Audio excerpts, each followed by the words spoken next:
The Miami Hurricanes are back in the national championship game. Monday night at about 7:50, they will be engaged in combat with an improbable opponent in Indiana. A winner-take-all game for what Miami is hoping will be the school's 6th national title. Can you get a ticket? Do you have any tickets? Been hearing a lot of that in the last few days, and man, they're going for $3,500 and up online, sending many in the Canes Nation into a bit of a frenzy, trying to find any angle whatsoever to get their hands on one, and it's not real easy. A lot of people are not going to get to go to this game. Kind of crazy, but I guess it's a byproduct of the national championship game in the hometown of one of the teams, and kind of creates a little bit of demand for tickets and puts the prices out of reach for most of the fans, quite frankly, who can't afford to spend $8,000, $10,000 to go to games, and even this game as big as the stakes are. But the Canes are here, not back, they're here. And they've earned their way here with 7 straight wins since the disappointing loss in Dallas to SMU that at the time we thought probably had crushed the season.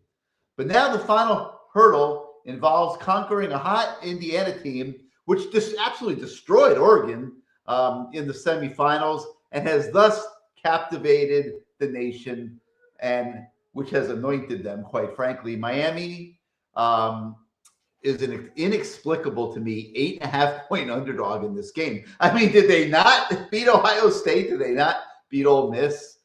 Did they not take down Texas A&M all in impressive fashion? Did they not beat Notre Dame at the beginning of the year? Miami has beaten every difficult team that it's faced this year. Its stumbles were against Louisville and SMU, but not against the marquee teams that were on this year's schedule. And there is no reason to believe that Miami will show up anything less but prepared on Monday night for an absolute battle royale to the finish. You got a game that does figure to go into the fourth quarter. May the best team win. And you know what? The point spread, it makes good conversation. But honestly, does anybody really, really care? I mean, does it really matter? You've arrived when people start making songs about you, okay? And the Meister Kane hasn't come through with one yet. We'll see if he has something waiting for us tonight. But I did find this nugget online today, and I really felt it was one of the better Canes songs that I've heard. I mean, usually we get a little hip hop, but this is more of a country angle that they brought to the table here for the 2025 Canes. Let's take a moment and check it out. Look out next, rebels tried and still got bent. Job not finished. One more step, this whole city's heaven sent. Gausenbeck, Malachite, Tony, Mario, Cristobal set the tone. Canes ran train on them inside the building, sent the rebels packing home. 31 to 27, scoreboard singing 305 pride. The crowd went feral, nation silent. South Beach took that ride. Carlson Beck walked in big balls. Swagger wrote his legend in the heat. Called a buzz, laughed at all year. Then he silenced every squeak. 2 tutties through the air, 1 on the ground. Calm and cold under bright lights. 18 seconds, 3-yard run. Crushed Mississippi dreams and stole the night. Mark Fletcher hammered wrist. 1-3-3, cleats left dents. Ole Miss front got pushed around, folded tents and paid the rent. Malachi, Tony, freshman man, his hands like glue, fearless grin, 4th quarter score, had rebels shook, that kid different, let him in. Cristobal with a love knife, 590s grit, modern shine, rebuilt the U with iron will, turn belief into a sign. Fans went wild, lost their minds, jumping, railing, screaming loud. Shaking Miami, buzzing cameras, catching every crowd. Sun kissed Queensland, orange and green, ride or die, front row glows, South Beach heat and championship dreams. Everybody knows the show.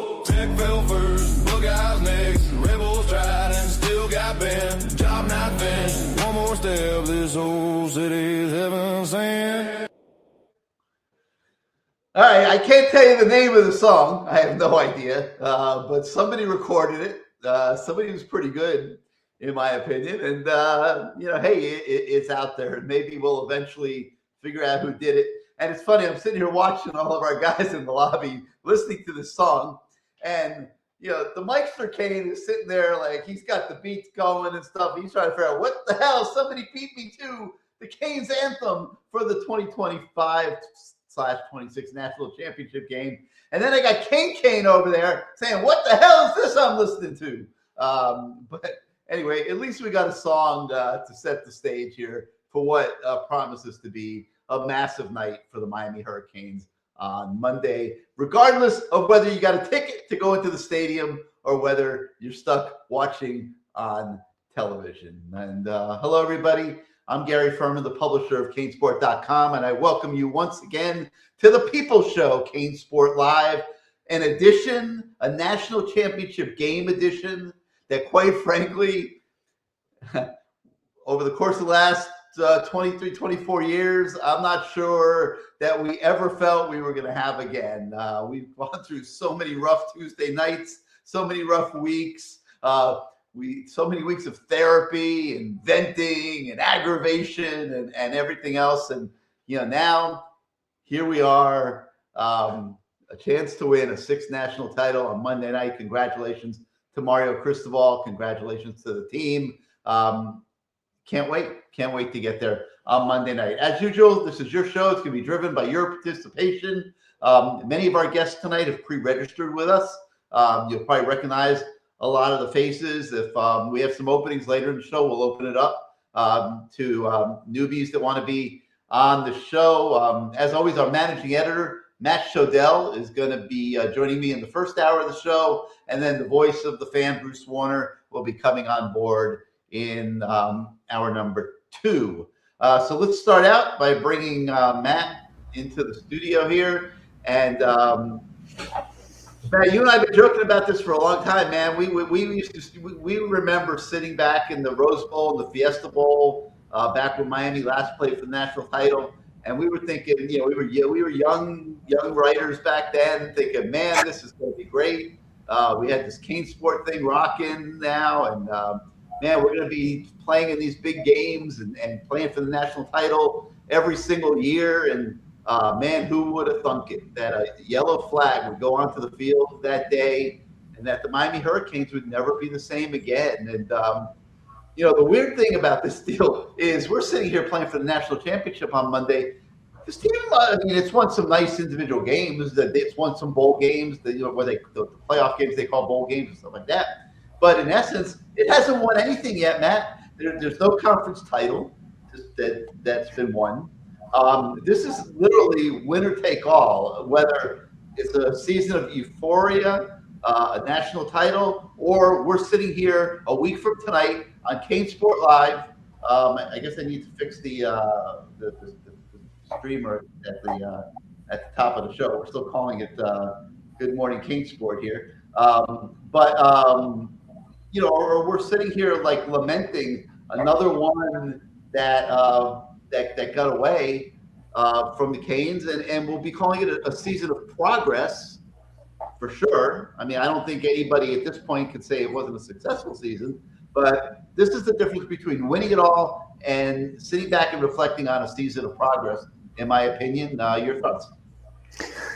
I'm just looking forward to the food in the press box of the national championship game. I hear it's really good.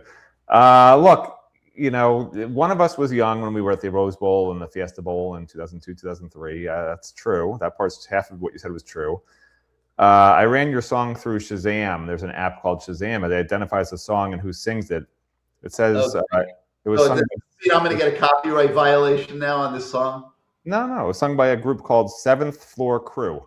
So I don't know if anyone's ever heard of them. And the lead singer is G Reg. I took the risk there. I said, "There's no way I'm getting a copyright violation on this song. There's no chance." But look, this is like the president of the University of Miami said. Miami's a year ahead of schedule. It was a 5-year plan, which Matt Shodell said 2 years ago. I said, 2 years to a national championship. Next year would be the national championship. This year I thought it was playoffs. So they're a year ahead of schedule. I said that actually on our show, and the president reiterated it when you talked to him after the Ole Miss game, which is kind of funny.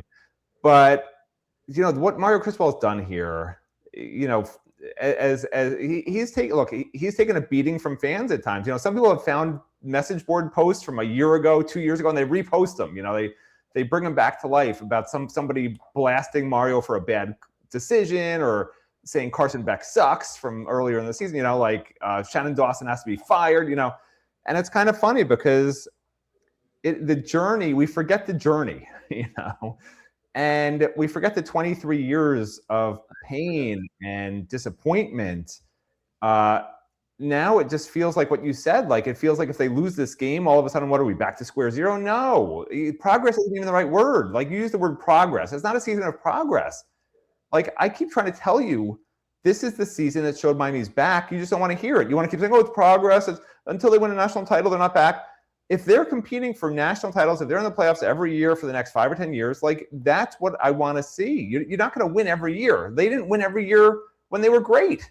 They were great. Did you just say national title game the next 5 or 10 years? Is that what you just said? If they're playing for national titles for the next 5 to 10 years. Yeah, they used to do that, right?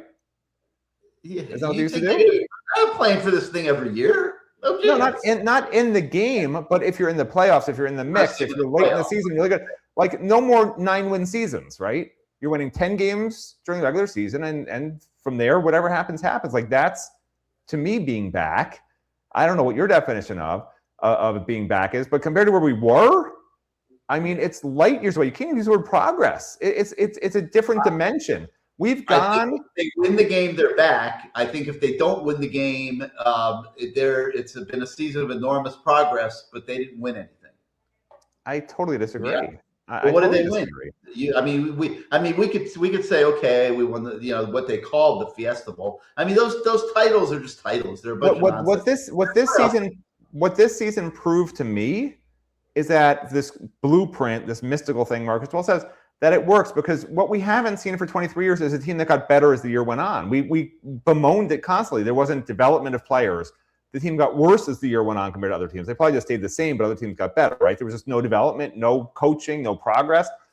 This is the first time in 23 years we've seen it, and it's really a culmination of roster building and having the right coaches in place that now have shown what they can do when they get guys in the program for 15 games, for 2 years, for 3 years, going on 4 years.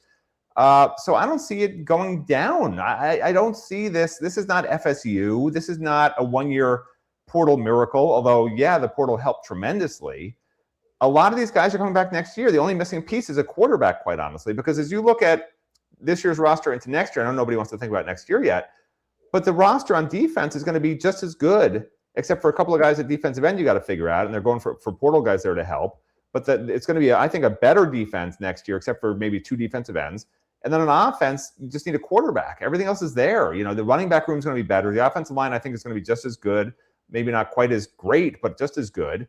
And Elijah Lofton's been hurt all year, and he can finally bring a dimension to the tight ends game if he's healthy. You got pretty good darn receivers that are young. Malachi Toney's going to be in his second year. He'll be a lot better. Everything is looking up. So for you to sit here and be like, it's progress if they lose, it doesn't make sense. Well, what else are we supposed to call it? I mean, I just told you that they really are. The program is back. The program is back to competing for national.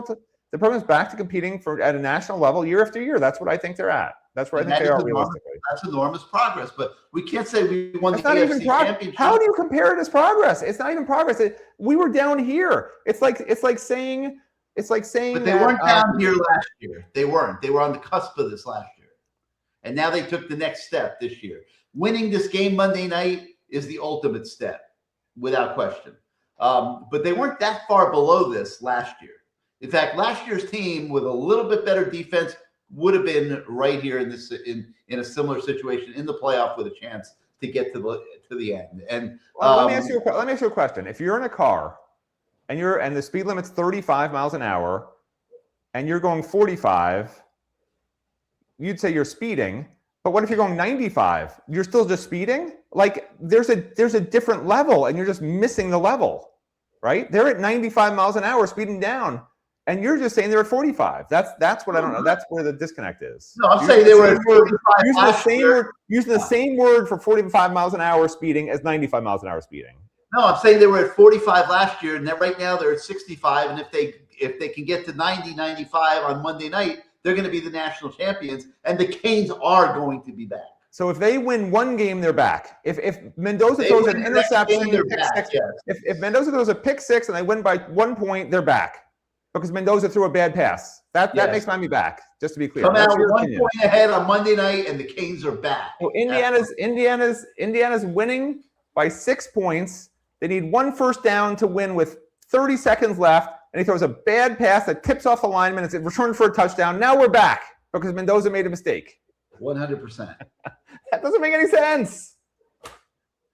We can't bring a caller on. I can't talk to anyone. Just bring a caller on, please. Listen, I'll take anybody. I'm going to let Cane's going to settle this argument. Kane, will you please tell him that the Canes aren't back until we actually win something? Yeah, you done failed, baby. He right. We back. Because if we didn't beat Texas A&M, what would you say then? What would you say, Gary, if we didn't beat Texas A&M? That's right. Preach. Okay, what would you say if we did? Wait a minute. What would you say if we lost to Ohio State? Where's the progress?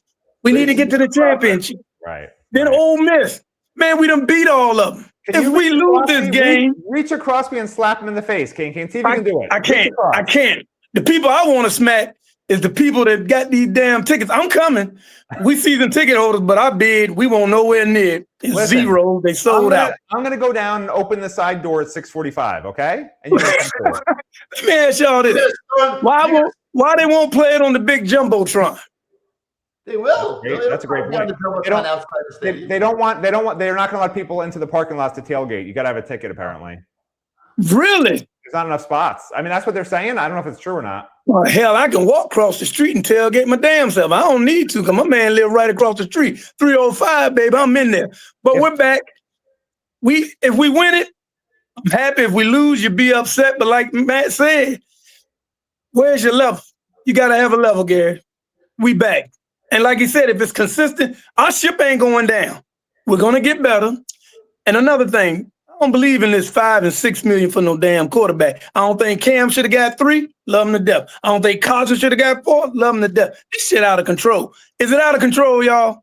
Or just the way it's going to be? Matt, what they going to do? It's not out of control because that's what the market is now. That's what the market is. Okay, so next year, what's it going to be? But wait a minute, hold on. Before that, it is unsustainable if you want to make money as a athletics program, but there are so many intangibles to it, right? Because you increase your enrollment. I mean, applications. When you're University of Miami and you're in the national title, you're getting a 10%, 20% bump just in students that want to go to your school. You know, you're getting a lot of morale boost among the student body. Listen, if your payroll is $50 to $55 million for your football team, you can literally win the national title, and all the money you made in the playoffs doesn't even equal the amount of money you spent on your roster. But it's a trade-off. I mean, we are in a different era, and it will change. It will become a pro system. There will be a salary cap of some kind at some point. There just has to be. And until we hit that, we got to just keep paying everybody what the market price is, or we're not going to compete. You know what the funny part is? The COVID, basically that COVID year, that shit is getting ready to go bye-bye for real. So all these veteran QBs, you might not be able to get them in the portal. You might have a red shirt behind a red shirt, and you might have to go get him because COVID gets over after this year. Because think about it, Beck wouldn't have been here. I don't know if Cam would have been. It's a lot of players that wouldn't have been able to play another year due to COVID. Basically COVID is gone. You have to understand, they're starting to give extra years to guys who stubbed the toe and said they only played 4 games that year because I stubbed my toe and I couldn't play. I mean, medical red shirt. Yeah. So there's going to be a lot of 6-year guys where it's just a little thing and they stop playing and they get a little note from their doctor. Or they have who knows what they have done. If you just an X-ray or an MRI. Well, I ain't gonna hold the line up. They better put that damn thing on the jumbotron because you got underprivileged kids, white, black, people. Who gonna fill the stadium? Is it gonna be Miami fans or Indiana fans with the tickets like that? That's what I want to know. Answer that, and then y'all can have this shit. Just gonna be rich people. Everybody. Oh shit, rich people. Oh, okay, well, bunch of rich cool. people. Bunch of rich people. Well, let's go in there because remember here. What's the face value of the cheapest ticket? Like $600, $550 face value, something like that. Yeah, that's 550 is upper deck end zone. Where is that one at? Because I ain't seen it, but I'll look around. But I'm face value. People are selling them for $3,500, making $3,000. Crazy as hell. Well, I'm gonna let y'all go. Just remember this: there's a pattern, and here's how my pattern goes: SEC, Big Ten, SEC, Big Ten. Give me them 4. That's your national championship. Let's ride or die, baby. 305. Damn everything else. Damn the transfer portal for at least 5 more days. We need this victory, but we are back, Gary. One love. See y'all down there. Maybe, maybe not, but I'll be there Sunday night. Peace. All right, Kane. I hope you're enjoying the Matt Shodell School of Softness. That ain't school of softness. It's school of reality. We're back. Thank you. We're not back. We haven't won a damn thing yet. We got to win Monday night. We're back. You know what? I wish we would have lost. If we would have lost to Texas A&M, he would have been crying the motherfucking blues. Oh, God, we lost. We're never going to be back. Gary, good football game. Gary, you got to change your mindset. You got to listen to Matt sometime. You have to. No, back you have to. Kane's going to keep a Reuben Bain notebook on you, Gary. He's going to write F. Gary Ferman, F. Gary Ferman, F. Gary Ferman. I'll never say that to him. He just need to smoke some weed and lighten up. 305, ride or die. The sun has risen and still rising. Peace. All right, Jake. You guys are soft. Listen, you got to win something to be back. Okay, I will absolutely. What do you mean by something? You mean ACC title? What do you have to win? What do you have to win? An ACC championship, even an ACC championship, I don't think would have qualified. Thank you. At least you say that correctly. Teams are making enormous progress. Do you understand that the conference title game means nothing? Who cares if they're in it or not? It doesn't matter as long as you make the playoffs. It's stupid to even have it. Then there's only one game that matters, and that's the one Monday night. And until you win that one, you're not back. You're not back. No, I thought winning a playoff game. I think you win a playoff game every year. And then you make your way through the playoffs and you have your chances. Standard, man. The standard was kicking everybody's ass and winning national titles and playing for the national title almost every year. They won 5 national titles in a span of 20 years, right? Mm-hmm. They didn't play for the national title that often. So the fact that we're playing in the national title again. How many other times did they play for it? Not that often. No, I believe it was in that span of 20 years. Yes. They played for it at least 3 other times. I would have said 3. Yeah, I would have said 3. So 8 out of 20 years. So now we're in it again. And I have a feeling we're going to still be in the playoffs for a while here. And you can make a run every once in a while. And I just think they're back in that cycle. All I'm saying is I just see them being back. I see them being back in that cycle, which means to me that they're back. Like if you're back in the cycle of competing for national titles, you're going to have a chance to be in it maybe 8 out of the next 23 years or 8 out of 20 years. Like that's what I see coming. So I'm saying they're back in that cycle. So that means they're back to me, Yeah. Well, let's argue next Tuesday on that subject. Right. I want to give a shout out to my man, Elite Cuban Kane, who remembers the 10 years that I pounded the table and I said, we must go get Mario Cristobal and bring him home. He is the guy that can do this. And man, I'll tell you what, I did do that. And I did aggravate 1 or 2 coaches along the way. But you know what? Even when I was doing that, I never imagined how hard this was going to be. And, the way that Mario has willed this into existence is one of the most amazing things I've ever witnessed in my entire life, to be honest with you. Just the hours that he works, every single day, year round, constant recruiting, just never, very rarely taking a day off. And it's taken every bit of that for 4 years to get to this game on Monday night. And all those years that I was pounding the table saying, we've got to get Mario. Mario's the guy that can do it. If I realized what it was going to take, I don't know that I would have wished it on Mario or anybody else, because he literally has sacrificed his entire life to do this. And as far as I'm concerned, I hope the fan base gives him a pass now. for into eternity for getting this program back to this place because I mean, he has sacrificed his entire life these last 4 years to do this. And we're all getting to enjoy it now in all various different ways. Some of us, you know, some people are going to have to watch on TV. But his effort over the last 4 years is what has made this possible. And I knew he was up to doing the job. I never imagined that the job would end up being what it's been. And it's just been the most insane thing I've ever seen. All props to him and congratulations to him for pulling this off. All right. I don't know about you guys. I'm dying to hear what Greg thinks about all this. So, you know, Greg, I hope you have something to scream at Matt about. But welcome back to CaneSport Live. And what you got for us tonight? Okay. Win or lose tomorrow, Monday night, we should be thankful because based on what's going on in this portal, we're going from the penthouse to the outhouse very quickly. Emory Williams, we're an 8-win team at best, okay? You're already worried about next year. What the hell, Matt? Out of the 4 guys we got so far in the portal, how many are free agents in your opinion? Oh, Lord. You know, nobody's asked me that yet. Let me take a quick look here. I guess, can't call Carter that yet. I mean, Jacobs and Vaughn, I know people like them a lot, but they haven't really put up big numbers. Thornton is. I'd say 1. Thornton. Okay, 1. Okay. Yeah. 1 for 4. But they're after more guys. Damon Wilson. There's other guys out there that are free agents for sure. An offensive lineman will be a free agent.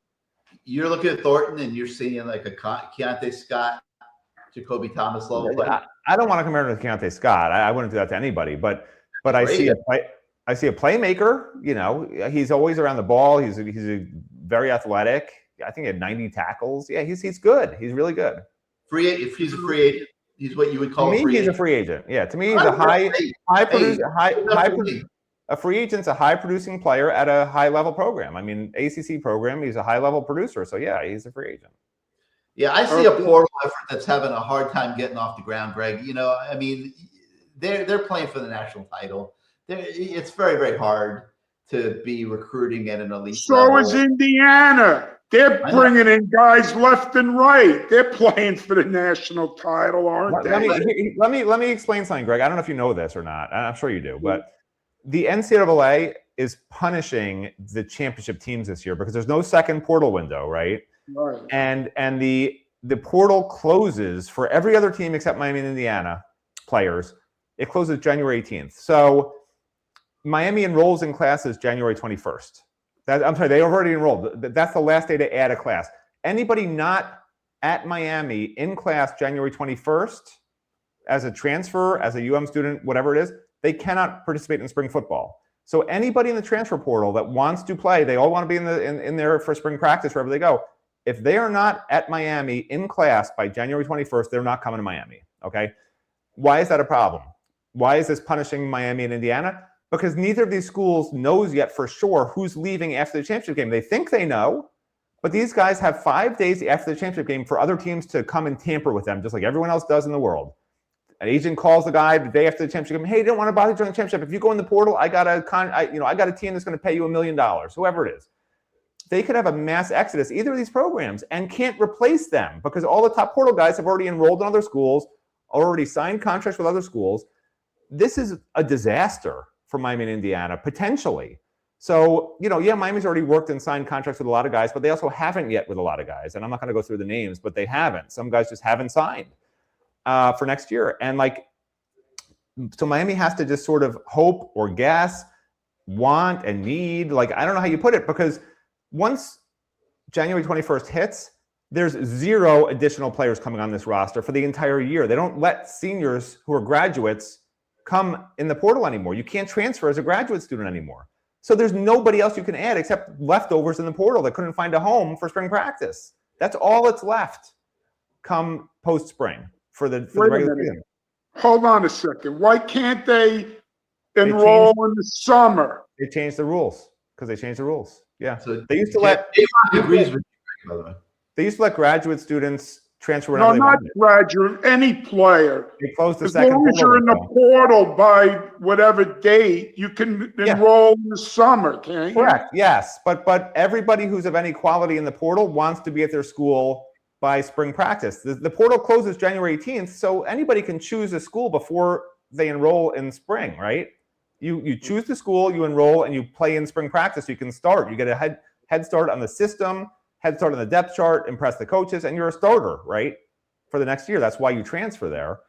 So the players who are any good aren't waiting for the summer. They're not sitting around saying, oh, I just won't do spring practice. I'll wait until May to make my decision. They're all deciding now. Do you understand? Okay. Now, can you explain to me why is there You, Greg. He agrees with you. He's saying we had the dumbest portal strategy this year, and next year we're going to pay for it. First of all, I'm not sure there was a portal strategy this year because they did not want to make the portal a focal point of the program while they were playing in the playoff, trying to win a national championship. And if you have a lot of players coming in, and the current team is looking over its shoulder saying, damn, they're bringing that guy in to take my job. How are you expected how can you expect kids to prepare with 100% for playoff games and now a national championship game when you're sitting there floating through guys that are going to take their jobs in spring practice? And, it was a real conundrum for Mario and the staff. And plus, you don't want your assistant coaches spending their time on that either. They need to be spending all their time on game planning now for Indiana. So they've picked their spots. They've gotten a few players, but it has not been even close to what the normal portal effort would be. Now, if you want to argue that they're going to pay for it next year, they might. And they may pay for it next year because they may not have as complete of a football team in 2026 as they would have had with a normal portal effort. But something has to give because of the situation that the NCAA created when they set up this calendar. And Matt's right. Miami, it seems that you made the point. Indiana has been able to bring in some players. I haven't really evaluated how good they are or whatever. But Miami chose this path to be very selective in the portal and make very few moves. And it'll either work out or they may pay for it next year. You could be right. Yeah, and by the way, one more thing, because somebody asked a question, I don't know, about the Wisconsin kid, Xavier Lucas, what did he do to come here, right? That will not happen anymore. The reason he was able to unenroll at his school and come to Miami, and you can say, oh, any kid could do that in the summer. Why don't they just do that? Well, they can't. The reason he was able to is it turns out he did not have a valid contract signed with Wisconsin. And believe me, every single transfer and returning player at all these other schools that's any good, those schools are signing contracts with these players. They're signed to NIL deals. They're signed with the colleges now directly through the $20.5 million deal that was made through Congress. So that is not going to be happening anymore. That was really a one-off, a really strange situation, and that's not something that can happen anymore. We just unenroll and go to another school because they're all under contract now. That's just the way it is. Sorry. Okay. So anyway, see ya, Greg. So respond, Greg. You haven't even spoken. Yeah, I'm letting you talk. Why did they have a dead period Monday, Tuesday, and Wednesday this week? Because they're awful. They're awful people. That's why. Okay. In the middle, they give you 2 weeks as a portal player to take visits, see where you want to go for your next home, and then they take 2 of the days away. 2 of the days away. It makes zero sense. What the NCAA did to Miami and Indiana is unforgivable. And Mario Cristobal was asked about it at a press conference, and he was begging the media to make a big deal about it and find a solution because it's untenable and ridiculous and awful and stupid. It's just insane to give 5 days for your own team to leave and you can't bring anybody else in, to have 2 weeks of a portal process in the middle of preparing for the national title game. I mean, it's just insane. Okay. You realize we're losing 4 guys on the offensive line and 3 or 4 on the defensive line. How in God's name do you think we're going to be anywhere close to as good next year? Without a quarterback a Well, quality quarterback. Okay, Explain so this to me. you want me to take this one, Gary? So Yeah, please, Matt. You're the one who said we're going to the yeah, championship. I'll explain why. I want to hear this. Okay, Go ahead. so Jackson Cantwell is the new Francisco Mauanoa. Okay, he'll Okay, start yeah. at left tackle or right tackle. They're going to bring in a tackle in the portal, a high-level tackle, either from South Carolina, most likely, or this very high-priced guy that's now in the portal. But they'll get a tackle in the portal. That's what they need. Okay. Now you got you have Matthew McCoy back at guard. You have Samson Okunlola back at guard, who they think Samson could have started anywhere this year. And then at center is interesting because they think Ryan Rodriguez can get an extra year now because of this stub toe rule, right? He was hurt. He didn't play that many games a couple of years, so he'll get an extra year. And I think he will. And they view him as a really good player when he's healthy, right? And then you have SJ as his backup, hypothetically. So you have a really old 6-year center who's been in the system forever. Most importantly, he's from Columbus High School, because that's honestly all that matters. That's most important, is that he's from Columbus High School. And then you asked about the defensive line, right? So you already saw if Marquise Lightfoot can put on some weight, what he's going to be. He's going to be a monster. Hayden Lowe, you guys haven't even seen him. I'm telling you, I've seen that guy in practice. He is a freak. He will start for sure next year. He could play tackle. He could play end. He is sick. He picks up 330-pound linemen and throws them. Literally picks them up and throws them around the field. Like, I'm not even kidding. I've never seen anything like it. And then you also have Armando Blunt, who's ready to emerge. Pickett, a former 4-star, 5-star, depending where you look. I mean, you go down the list, right? And then you're going to have Justin Scott back at tackle. I don't know. Ahmad Moten's the key, honestly. They got to pay the kid because he's had a good enough playoffs. Like, I thought for sure he's coming back. But now you hear from some NFL scouts that he's moving up these draft boards. Now, I don't think he'll be in the first or second round. So I think as long as they pay him, he'll come back. But you do get some concerns about it, right? So Moten has to come back. If he doesn't come back, that's a mess. And that's another one of these problems with the portal. He can decide after the bowl game, I just found out I'm going to be in the second round. This team told me for sure they'll take me. I'm leaving. And it's too late for Miami to replace him. This whole portal thing is just, I can't even stress to you guys enough how bad it is, how it puts Miami behind the 8 ball because of Miami extending its season so long, right? Because they already would have known by now, if the season was over, what Moten was doing. He would be focused on what he's deciding to do. He'd be meeting with his people. He'd be talking to his family. He'd have made a decision. I don't think he has made a decision yet 100%. So it's just a little bit of a mess. My last point, I want to agree with Matt. The conference championships are a waste of time. 3 of the 4 teams in the semifinals didn't play in them. Yep. Expand the conference, expand the playoffs, and make the conference regular season champion. Give them a playoff spot. And that's it. Just for the top 4 ranked highest regular season conference champions. Those 4 get a spot. And then the top 4 get a bye in the rankings. And then you go down there to number 16 and you're done. It's like not that hard to do. It's just these people are a bunch of morons. All right. I just want to tell you the basketball team's up by 7. They got an excellent starting 5. Their bench is hot garbage. We'll see what happens. It'll get better. All right. I'm going to predict the Miami 27-20. All right. Sounds about right to me. That's it. All right, Greg. Go Hurricanes. Greg has spoken, and so it shall be. Next Tuesday night, hopefully celebrating a victory here on the show. What quarterback are we getting, Matt? You don't want to know. I want to know. I mean, they're. I don't think they know. I really don't think they know. Isn't it getting late?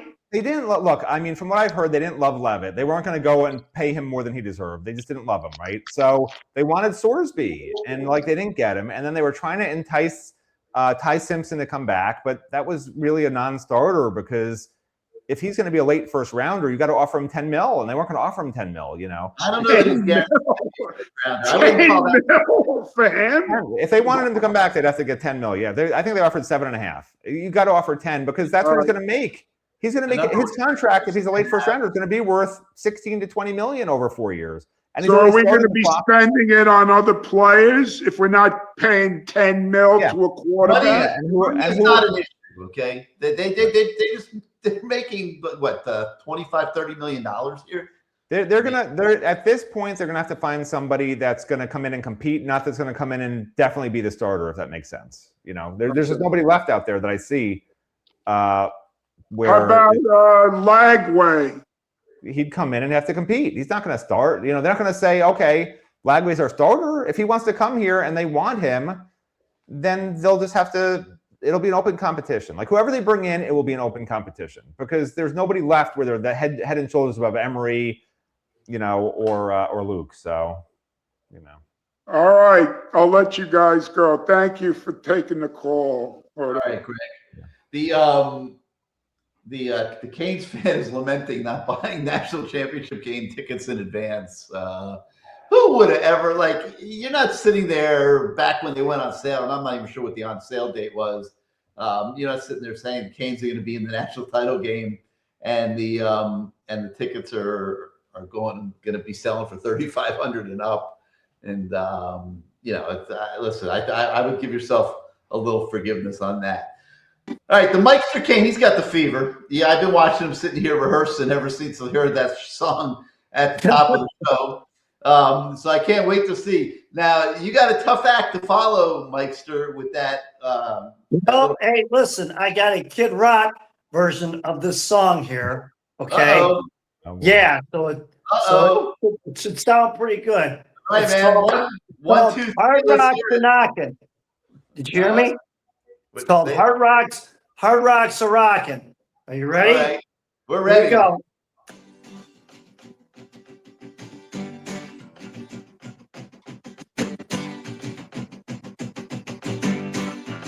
There we go. Hard Rocks are rocking. The fans are a knocking. CANES, go Canes. CANES, go Canes. CANES, go Canes. Hard Rocks are rocking. Fans are knocking. We got the swag. Put the natty in the bag. Running through the smoke. It ain't no joke. The Hard Rocks are rocking. The fans are a knocking. CANES, go Canes. CANES, go Canes. CANES, go Canes. Hard Rocks are rocking and the fans are knocking. Canes are back and work on the attack. Quarterback sacked by the swaggy defense. Hard Rocks are rocking and the fans are knocking. CANES, go Canes. CANES, go Canes. CANES, go Canes. Hard Rocks are rocking and the fans are knocking. Flooded construction, storm obstruction. Weather forecasted 6-8. Hard Rocks are rocking and the fans are knocking. CANES, go Canes. CANES, go Canes. CANES, go Canes. Miami Hurricane football is just the ballin', just the ballin'. Hard Rocks are rocking and the fans are knocking. CANES, go Canes. We got the swag, put the natty in the bag. Another verse. Oh, it's like James. You just wrote that just now? Yeah, just now. It's like being at a James Taylor concert. I wrote that. I just made that up now. All right, Meister. That wasn't too bad. Not bad, huh? Yeah, pretty good. All right. Now, Bay for effort for sure. all righty. What do you think, man? What do you think? We could get this done on Monday night? What do you Matt? think, Mike? He's asking you. Oh, he's asking me. You. What do you think? Are the Canes getting this done on He Monday? doesn't care what I think. Okay, number one, they are going to win. I'm going to tell you why. Okay, because look at our offensive line. What's the average weight of our offensive line? 331 pounds. Okay, what's the average weight of the defensive line up front? 273 pounds. Who's got the advantage? A 60-pound advantage? That's the weight of my base cabinet, guys. So that's number one. Number two, we got a balanced offensive attack, okay?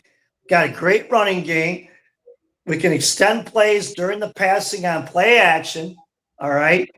Try to get the safeties to come on up and get them to bite because Indiana's defense is aggressive. I think Miami can take advantage of that.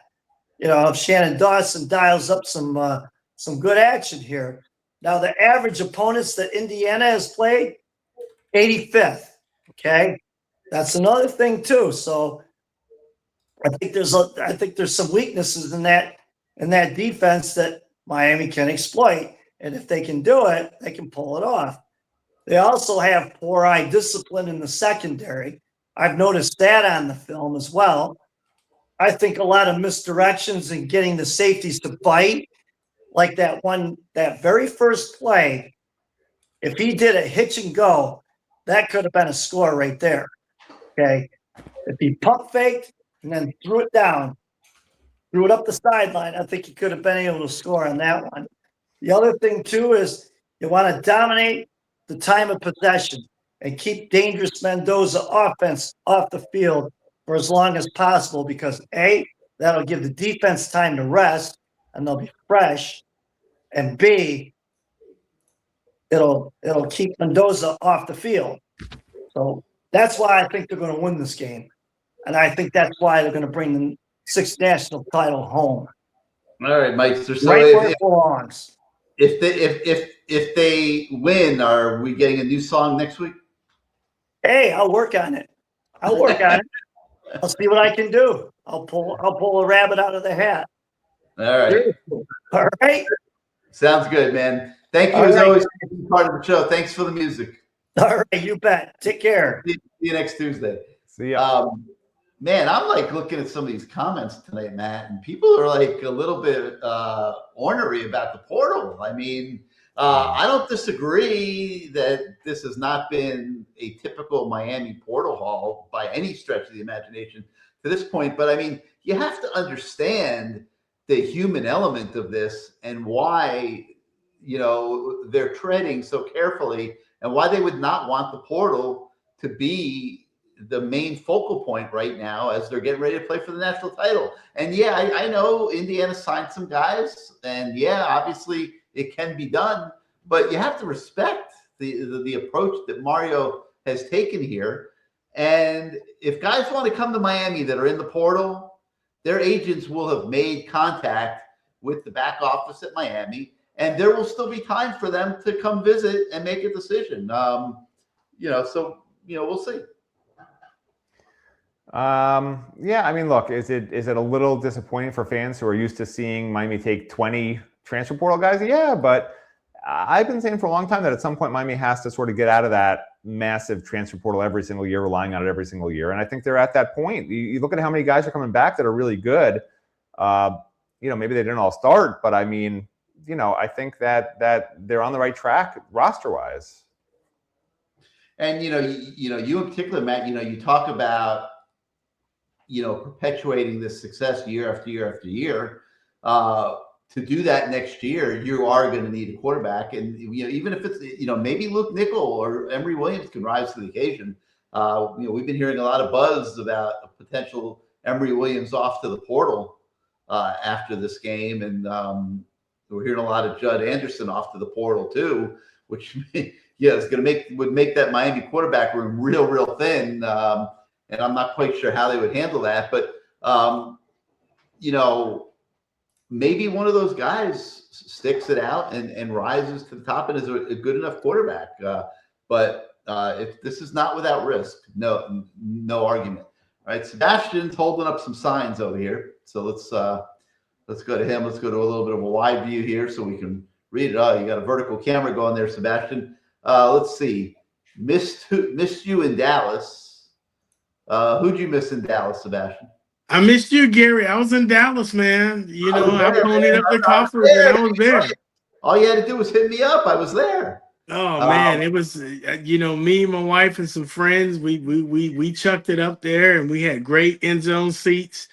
We were on the opposite side. We were on the touchdown. We were on the touchdown side, but on the opposite end when Mark Fletcher scored that first touchdown, and it was insane. And we were along the sidelines when Keontae Scott picked that interception and ran down right in front of us and scored a touchdown, man. And after that play, I can tell you right now, there were a lot of Buckeye fans around us because we were around. We was on the Ohio State side. I guess they travel with a lot of fans, and you knew at that moment down 14-0, they were in a game. I mean, these guys were looking past us. They did not believe that their season was ending on that night. They had plans to go a whole lot further. And when Keontae scored that touchdown, it was a different story. I had a Buckeye fan, a female, actually walk by me and just say, F Miami. I was just like, but you're down 14-0. So before we go down your list here, is Miami back by getting into this game Monday night, or are we here? Is Miami here trying to put the final bouquet on this beautiful adventure of a 2025 season by winning the national title? And I think if you win the national title, you could absolutely say the Canes are back. Oh, absolutely. If we're fortunate enough to win, because that's what I want to talk about tonight. If we're fortunate enough to win, we're back. But if we don't win and we have a season like this next year, I will say that we're back, because if you look across college football landscape and you look at these NIL rosters and you look at all the money that's being thrown trying to fit together the best team to get to where Miami's at right now, if they have a third year like this, then I can say that you're back. But I'm like you, Gary. We have to win something. If we win, then we're back, though, right? Is that what you said? I thought that's what you said. Okay. Yes. I say if we win, then we're back. What I don't want to see happen is I'm just going to say it. If we don't win, I don't want us to be walking around saying that we're back, because I think what has pushed Miami to this level is the belief across college football landscape of how much disrespect they've shown towards us. I mean, we barely got in the playoff, and we were having a big conversation of, should we be ahead of Notre Dame, even though we beat them on the field? We were not favored, except for Ole Miss. We were not favored against anybody that we played in the playoffs, and we're almost a double-digit underdog at home against Indiana. And so if I was Indiana, I would want it to be a even ball game. I don't want to come down to South Florida with the psyche that we're 10 points better than the team that we're going to play, and they're playing in their home stadium.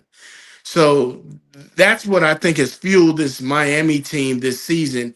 Now, I'm not saying they overachieved, but the disrespect across college football landscape that we've experienced, I think, has propelled them to new heights and made them play at a whole different level. I'll entertain your guys' thoughts on that. Yeah. Well, I think Miami's the away team, right? So they have to be in the visitor locker room and on the visitor sideline, which is annoying. But just what I see is the roster being built up the right way, right? Yeah. And whether they win or lose this game, to me, it doesn't mean they're not back. If they get killed in the game, I could see an argument for, okay, you know what, it was a mirage. That's not going to happen. I don't think it's going to happen. By the same token, if Mendoza's hurt and Miami wins by 1 point, by your definition, they're back. I would say, I think they're back regardless. What I think when I say Miami is back, what this year has really done is reshuffle the college football landscape, because it's hard to negatively recruit against Miami. When all these coaches walk through the hallways of all these Florida high school football and see these players, that logo is going to carry a lot of weight. You're going to be having discussions where, do I need to go all the way up north to Ohio State or Michigan or Tennessee or Alabama, or can I do this thing home? And I think that's what's changing. That is what's changing. Here's what I'm talking about. Okay, this is why they're back. Luke Nickel, I think, is going to be really good. Pringle already showed these are young players that they recruited that are for the future, that have 2 years of eligibility left after next year. Okay, right. Pringle, Upshaw, Moore, Malachi Toney, Luka Gilbert's going to be outstanding, right? They have 14 freshmen and sophomore offensive linemen on the team that are all highly regarded recruits, right? Similar amount of defensive linemen that are all highly regarded, including Lightfoot, Pickett. We talked about Hayden Lowe already, right? And a bunch of other guys coming in. Linebacker, Cam Pruitt is a guy who I think is really good, but he hasn't had a chance yet. They got young linebackers who are supposed to be really good also, right? Kamal Bonner's been hurt all year. He's supposedly He's looking really good in practices now, and he's going to be really good next year, I think, as a starter. And the defensive backs are the strength of the whole damn team. And they're young. Xavier Lucas is going to be a junior. Frederick's going to be a junior. Damari's going to be a junior. Poyser is going to be a junior. O'Connor is going to be a junior. Thornton's going to be a junior. They're all, unless they go to the NFL, they'll be back another year after that. And you got Fitzgerald. Antoine is showing that he can do some things, right? And Antoine looked good. And you got Antoine looked good. Right. And you have 7 or 8 true freshmen, redshirt freshmen at DB. Like, this is what I'm trying to explain to people they're not listening to. You don't need massive amounts of portal guys when you have homegrown developed talent. And it's actually better to have that homegrown developed talent because you don't have to teach a whole new group of guys, a group of 20 guys, 12 of whom are starters, what the culture is. It's self-perpetuating. The talent is self-perpetuating. That's how it should be built. That's why FSU failed, because when they had their one good year, it was a bunch of guys who were there as mercenaries. They played really well and they left, and there was no culture built. The culture is built. The roster is built. Everything is here that needs to be here to compete year after year for at least the next 2 or 3 years. And why would it stop? They're just recruiting like crazy. So they need a quarterback. If Luke and Emory don't come through, that's not great. You're going to have to win a lot of 17 to 13 games next year, Hopefully one of them comes through, or there's a magical entrance in the portal in the next few days. But short of that, you just see it coming, which is why I keep saying I'm the negative guy, and I'm telling you they're back. Like, this is self-perpetuating into the future. I think so, but it sure would be nice to bring that 6-1 home. Like, it would just be no doubt. It will. I'm a diehard Canes fan. You can see, and it took a lot for me to get to the point where I was going to fly all the way to Dallas, because the last time I was in Dallas, we played LSU, and that didn't turn out well. But the fact that I just had so much belief in this team, but I also felt like there's just so much disrespect against us in the college football landscape. I mean, 10 points. I mean, we weren't even 10 points in a neutral field. Were we 10 points in a neutral field against Ohio State? I don't even think we were that. I believe that's what the line was, right? Is that the line was? But that's a neutral field against an Ohio State. I totally agree. I think the line's ridiculous. Against Ohio State. But you're saying we're 10 points that much worse at home. Right. Against an Indiana. And here's what I'm trying to avoid, and I hope the team does. Let's not minimize or disrespect Indiana, and don't believe that they're a real good quality team, but they've never won anything. And they're on the biggest stage. And they're playing for all the marbles.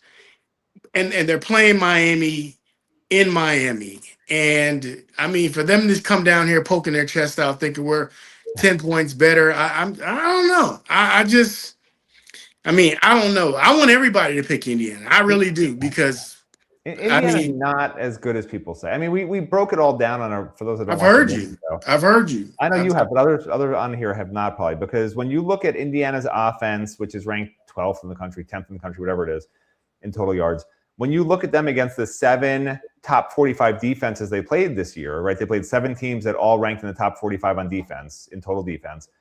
Their offense in total yards would rank 90th. And their defense, which is ranked 2nd, I think, in total defense, or top 5 in total defense, whatever. It's a really good defense in terms of their top 10 in like every category that matters.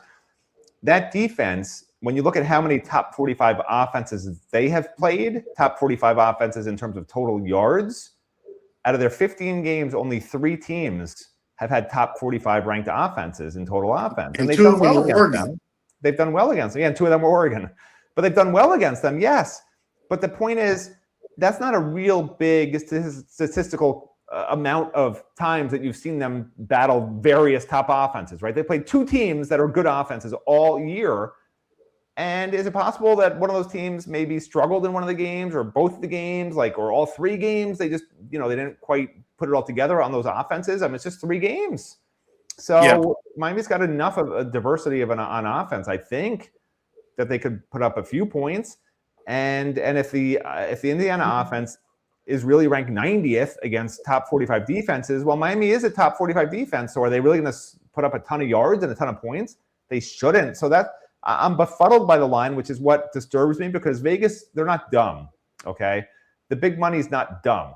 So maybe I'm the idiot who's saying this, because the line should be 3.5, and it's 8.5. So there's something I'm missing, which I guess is maybe it's Miami secondary, because there's a big mismatch right now. If OJ and Damari, well, Damari's very questionable, but if OJ is not 100%, I see you holding it up.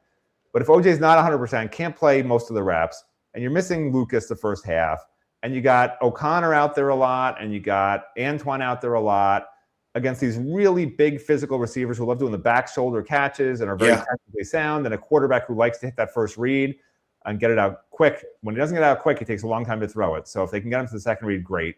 But if he gets it out quick, on target, on time, against cornerbacks who aren't the top cornerbacks at Miami because those guys are hurt or out, that's the problem. Maybe that's why the line's 8.5. That's the only thing I can think of, because that's the only thing that I see that's a major mismatch potentially in Indiana's favor if OJ isn't 100% and if Damari's not playing. Yeah. Hey, I wanted to go. Yeah, go ahead. What's on? I wanted to go down my list because I don't want to take up too much time. These are the points I made. I said, Michigan and Dallas, respect your opponents. Don't beat yourselves. I say that if Miami don't beat themselves, I think we're going to have a hell of a ball game. I asked are the DBs healthy? And I know about Damari Brown. You guys have kind of seen him in practice. Mario really never does a good job of letting us know. If he says a person is questionable, I don't even know if they're going to play. He's got a chronic foot problem that he just can't get healthy. Okay. So is it a real possibility? The big question I want to answer tonight is Jordan Lyle and JoJo going to transfer? I don't know if you guys can speak about that, but I hope they don't, but I'm worried. Those are the two I'm really worried about. Yeah, we don't know right now. We just say we'd be guessing. I would think Lyle I would think is a distinct possibility. But Trader, I find it hard to believe they let him go. I really do. The thing about Trader is, he started off injured, and I think that and some other stuff went down, but I kind of feel he can win back. The last thing I have was my last question, and this is going to be it. Can we win our 6th national championship?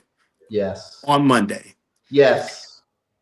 That because you guys have pretty much been right most of the year. I know I've kind of called you guys when you were like you're off like just once, like the Louisville game. But Matt, Gary, can we win on Monday?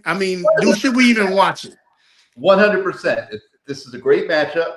I don't think Indiana, as physical as they can play, is going to out physical Miami. I think it's going to be a very physical football game. The line of scrimmage is going to be huge. Miami's ability to move their defensive front seven is going to be huge. Until we get there on Monday night, we won't know how that will go. But listen, they've been built to do this. This Miami team is built for this. If they're not good enough to win, then they're not good enough to win. But they could not have built this roster for this game on Monday night much better than what they've done. And I think it's going to give them a very favorable chance to win.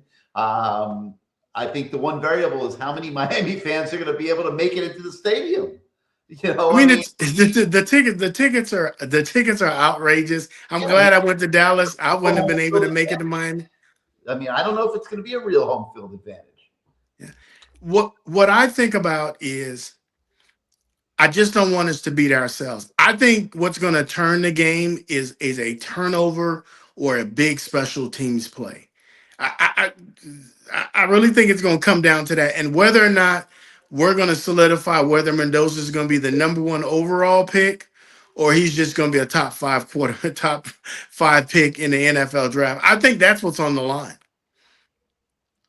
Yeah, he could slide if he doesn't do well. What I posted, someone asked me my prediction on the board, and I said that I think that if Miami's secondary doesn't have OJ at 100%, doesn't have Damari, that I think they lose. And I think that if those guys are 100% and playing all the reps they need to, that I think they win. And I think I said they were going to win by 4 with those guys healthy and lose by 7 if they're not healthy. So either way, you're right. It could be switched. That's the thing. We make predictions, but it could be flipped on its head by a special teams touchdown. Just, you can't predict.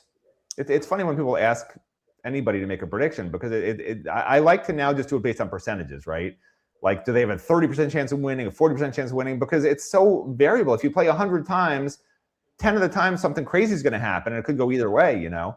Do you think it helps or hurt that we're playing at home? Because are we going to get caught up in distractions and all that stuff? Do you think it helps or hurts? No. Of course it helps. I mean, if the culture wasn't in place by now, we'd know it. You would have. Mario sent emails out to all the families. Leave way beforehand. Yeah, take care of your tickets. Don't bother your kids. Yeah, before we start practice for this game, do not be bothering them for tickets and things like that. Let us be, and I think people will honor that. Yeah, they're focused. They're locked in. There's no distractions. It's a massive benefit having the game here. Like, there's no question about it. But yeah, Indiana travels really well. There's going to be a lot of red in that stadium, you know. So that doesn't matter, though. You know, honestly, this is a team that thrives more on the hate than they do on the love. They don't want the love. They want the hate, right? They embrace the hate, even though Mario says they don't listen to anything. That's what this team really needs and wants and is getting. Everyone hates them. Like they said it before the last game. They're like, everyone hates us. We love that, you know. So let them keep being hated. You know, I would almost urge all the Miami fans to pick against them because that'll just make them even madder. You know, even our fans don't think we can win. You know, so everyone should pick against them.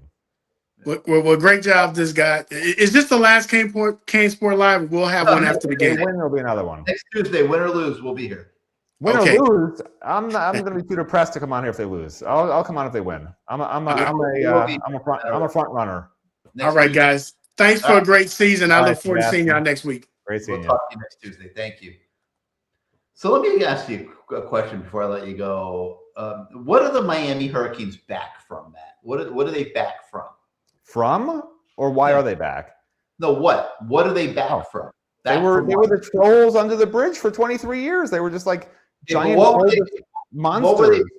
What were they before that? Like when people are talking about Miami's back, what was Miami? I said they were over that span of time from 83 till 2002, right? A span of 19 years.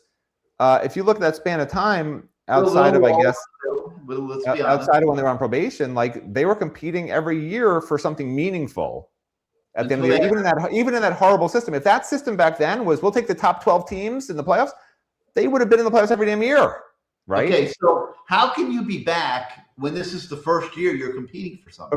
Because like I said, I see the systematic progress moving forward. I was pointing to all the young guys just now that have already clearly had contributions that have 2 more years of eligibility. I just read off all their names.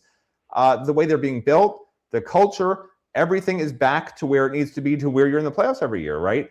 I'm the guy who, if you talk to me in 1990, 1987, 1986, I guess, whatever, 1985, I'd be like, I see it coming. And then like the first year that they're ranked in the top 10 or top 5, I'd be like, they're where they need to be. They're back. They're going to be like this forever. That's me. I'm telling you right now. You don't have to wait. You don't have to wait 5 years later and say, okay, look at what we are. Or you don't have to wait until the year 2031 and say, now we're back. The last 5 years we've been great. I'm telling you, I'm the guy. I went to the end of my time machine. We're back.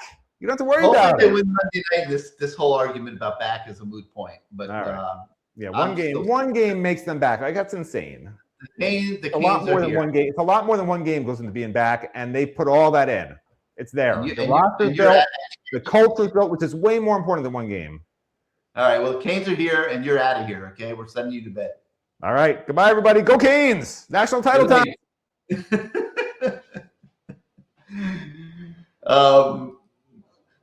Billy Dale Lulu says, "What's the plan for center next year?" Right now, we think it's Ryan Rodriguez.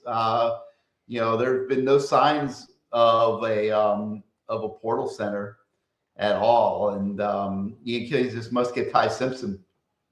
We don't know yet if Ty Simpson's going to follow through and go into the NFL draft, or if he can be talked into coming back into college. If he can be talked into coming back to college, then the Miami Hurricanes will be right in the thick of that battle. They've got the money, and they're willing to spend it on Ty Simpson. All right, let's bring in the voice of the fan, Bruce Warner. I know you've been enjoying all this carrying on here so far tonight. What do you think, Bruce? Can the Canes be back without winning something first? Yes, I think we're back. I told you last week, I don't care what you say. I don't care what Mario says. I think we're back. We're back because these comments were relevant. We're all over ESPN. We're all over sports news. We're everywhere. Players. We are relevant, and we are important now, and we're going to be reckoned with. And as Matt said, I think we're going to be in the playoffs every single year, especially if they expand it to 16 now, which I don't know. I don't care for that at all. But you've been having drinks with Kelvin in the last couple of days. Have I what? You've been having drinks with Kelvin. I don't need to drink with Kelvin to know what he's going to say. I know exactly. 12-0, 4. Now it's 14, whatever. You know, he's a character. I love him. But no, I've been talking to Mark a lot. You know, Mark, he's all the Canes. He just says if we play like we're capable of playing, you know the old phrase, kick ass, take names, all those cliches and all the phrases these guys had. I can't even tell you some of the words he uses, but he's confident. Look, I looked at Indiana. I looked at their schedule. Who did they really play? It's the same thing I said 2 weeks ago, although I picked Ohio State. Who did they play? The Big Ten was weak. Penn State was horrible. Michigan wasn't so great. So who did they beat? They beat Ohio State. What was the score? 13-10. And Ohio State missed a field goal that could have tied it. So what's so spectacular about Indiana against Ohio State, a team we held to 14 points? What's so great about them? I know they're blowing everybody out. Do I think Oregon's any good? Hell no. I think that team is a much smaller team than what Mario had. They're not physical like Mario. They're a speed team. They got destroyed. They were slow though. They weren't a speed team the other night. They were slow. No, I know they were slow. So my point is, I don't think Indiana has seen an offensive line like this, not in the Big Ten. And they haven't seen a defense like this either, not in the Big Ten. And the only team that gave them trouble was Ohio State. And that was a 13-10 game. There was no offense in that game. So what makes me think that Indiana is going to blow us out? I mean, they might. I'm not even going to predict the score. I'm going to watch it and hope for the best. But do I think we have a chance? Absolutely. You know, and also a lot of it has to do with Dawson. He's got to call the right plays. So I have a couple of notes here. To me, first down on offense and defense is critical, Gary. We can't be 2nd and 9. We can't let them be 2nd and 2. We have to do well on first down. We have to be able to control what they're going to do. And then when we do get in the backfield, we need to smack Mendoza around, not just tip him, beat the crap out of him, knock him down. Look at Sagan. He got destroyed in the first quarter. It would be nice to get physical with him. No yeah, question. We got to get physical with this kid. But you know what? He makes plays out of nothing. He could run. He's very athletic. He's really, really good. Spinning around, Bruce, he'll make mistakes. If you can get him spinning around. Yeah, he'll make mistakes. And they're not used to being in a close game. They've blown everybody out so far. Alabama, totally overrated. Didn't even belong in this tournament. So I think, if we play like we've done and continue that mindset, you know what scares me, though? You know, Xavier Lucas not being there, that scares me. You know, they come out throwing, but we got to go after this kid. I think, look, I also think they're going to put 5 or 6 in the box and try to take Fletcher out and make Beck beat them. That's what I would do if I was them. I'd make Beck beat you. And that's why Dawson's, I think he's got to throw on first down and then go to Fletcher. If they run, pass, I don't think we're going to win. So he needs to be dynamic in his play calling. They have to do things that they have not seen. Like all the teams we played this year, the defensive guys come back after the game and they say, we never saw that on film. That's what we have to do. Do things we haven't done. I still would put Josh Moore in there. I think he can get down the field. He's a big kid. He saw it all spring. Give him a shot. You know, and I don't know what happens with JoJo now because he dropped another ball. Yeah, they keep trying to give him chances, and he keeps disappointing. All right, let's go to Adam. Adam, what's going on, man? Welcome back to CaneSport Live. Hey, guys. How are you? Hey, Adam. How are you, buddy? Hey, Bruce. How are you? Good.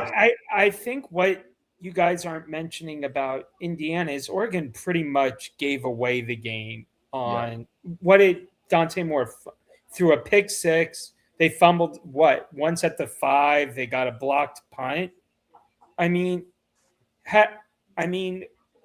Oregon just played awful. They pretty much just said, "Here, Indiana, take it," and Yeah. that's why it was a blowout.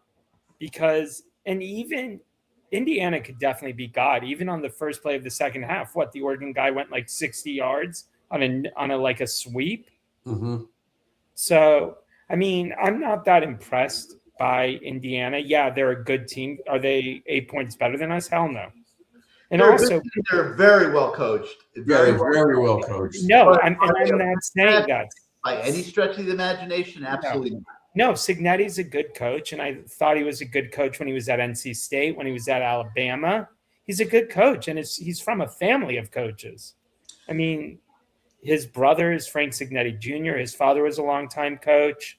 I mean, he's a good coach. But I don't like his personality, Adam. He looks like he came from Frankenstein's lab. I mean, he's like a nasty, surly son of a bitch. God almighty. You look at him, looks like he wants to kill everybody. That's true. But also, now I lost my train of thought. I mean, also, people forget against Ole Miss, the score should not have come down to that. We had stupid penalties, multiple drops. I mean, we were so much better than Ole Miss, and it was painfully obvious. Especially in the first half, we more beat ourselves. And I mean, look, we're not going to beat Indiana if we drop 4 or 5 interceptions. I mean, I don't know how many times the balls were like in our hands versus Ole Miss, I don't know if our DBs need to go back to the jugs machines, but it was starting to get ridiculous. Yeah, but some of those were like they were tipping in the air, and they still should have caught it. But it looked like they had it right in their hand. Just squeeze it, dummies. But they didn't. Not one of them. No, but the great play by Lucas, it was right in O'Connor's hand. Mm-hmm. It was right in Ethan O'Connor's hands. And he drops it, and it leads to a field goal. Yep. Or Dylan Day, I think, dropped an easy one that could have been a pick six. It leads to another field goal. All right. Those things happen, but we still won the game. So now we got to move on. It did. I'm just saying we can't make those same mistakes against Indiana. Well, we also had 10 penalties in addition to the 4 drops. Exactly. And that can't happen anymore either. You know, we all know that Blaze is going to jump offside somewhere in the game where we don't want him to, because that's what he does. And Scott, I like Scott's aggressiveness, but you can't hit the quarterback on the upside of his head and not expect to get flat. Right? Yeah, that was Justin Scott. Yeah, he smacked him right in the head. Well, that's what I meant. You know, and I think the key to this game is going to be Keontae Scott, and Jacoby Thomas, because those guys are playmakers, and I think we have to make sure that we get into the backfield and knock this kid around a little bit. Now, is it possible, speaking of our DBs, for them to appeal the targeting call on Lucas and get it overturned? Everybody keeps asking that. I don't think so. I have not heard any chatter at all about appealing that. I don't think so. Okay, so it's not possible that you can't appeal. I continue to ask, are they appealing? Are they appealing? But nobody said yes yet. Oh, okay. I mean, it just looked like such a bang call. I would think it's at least worth an appeal because he is one of your best cover corners, and this is the national championship game.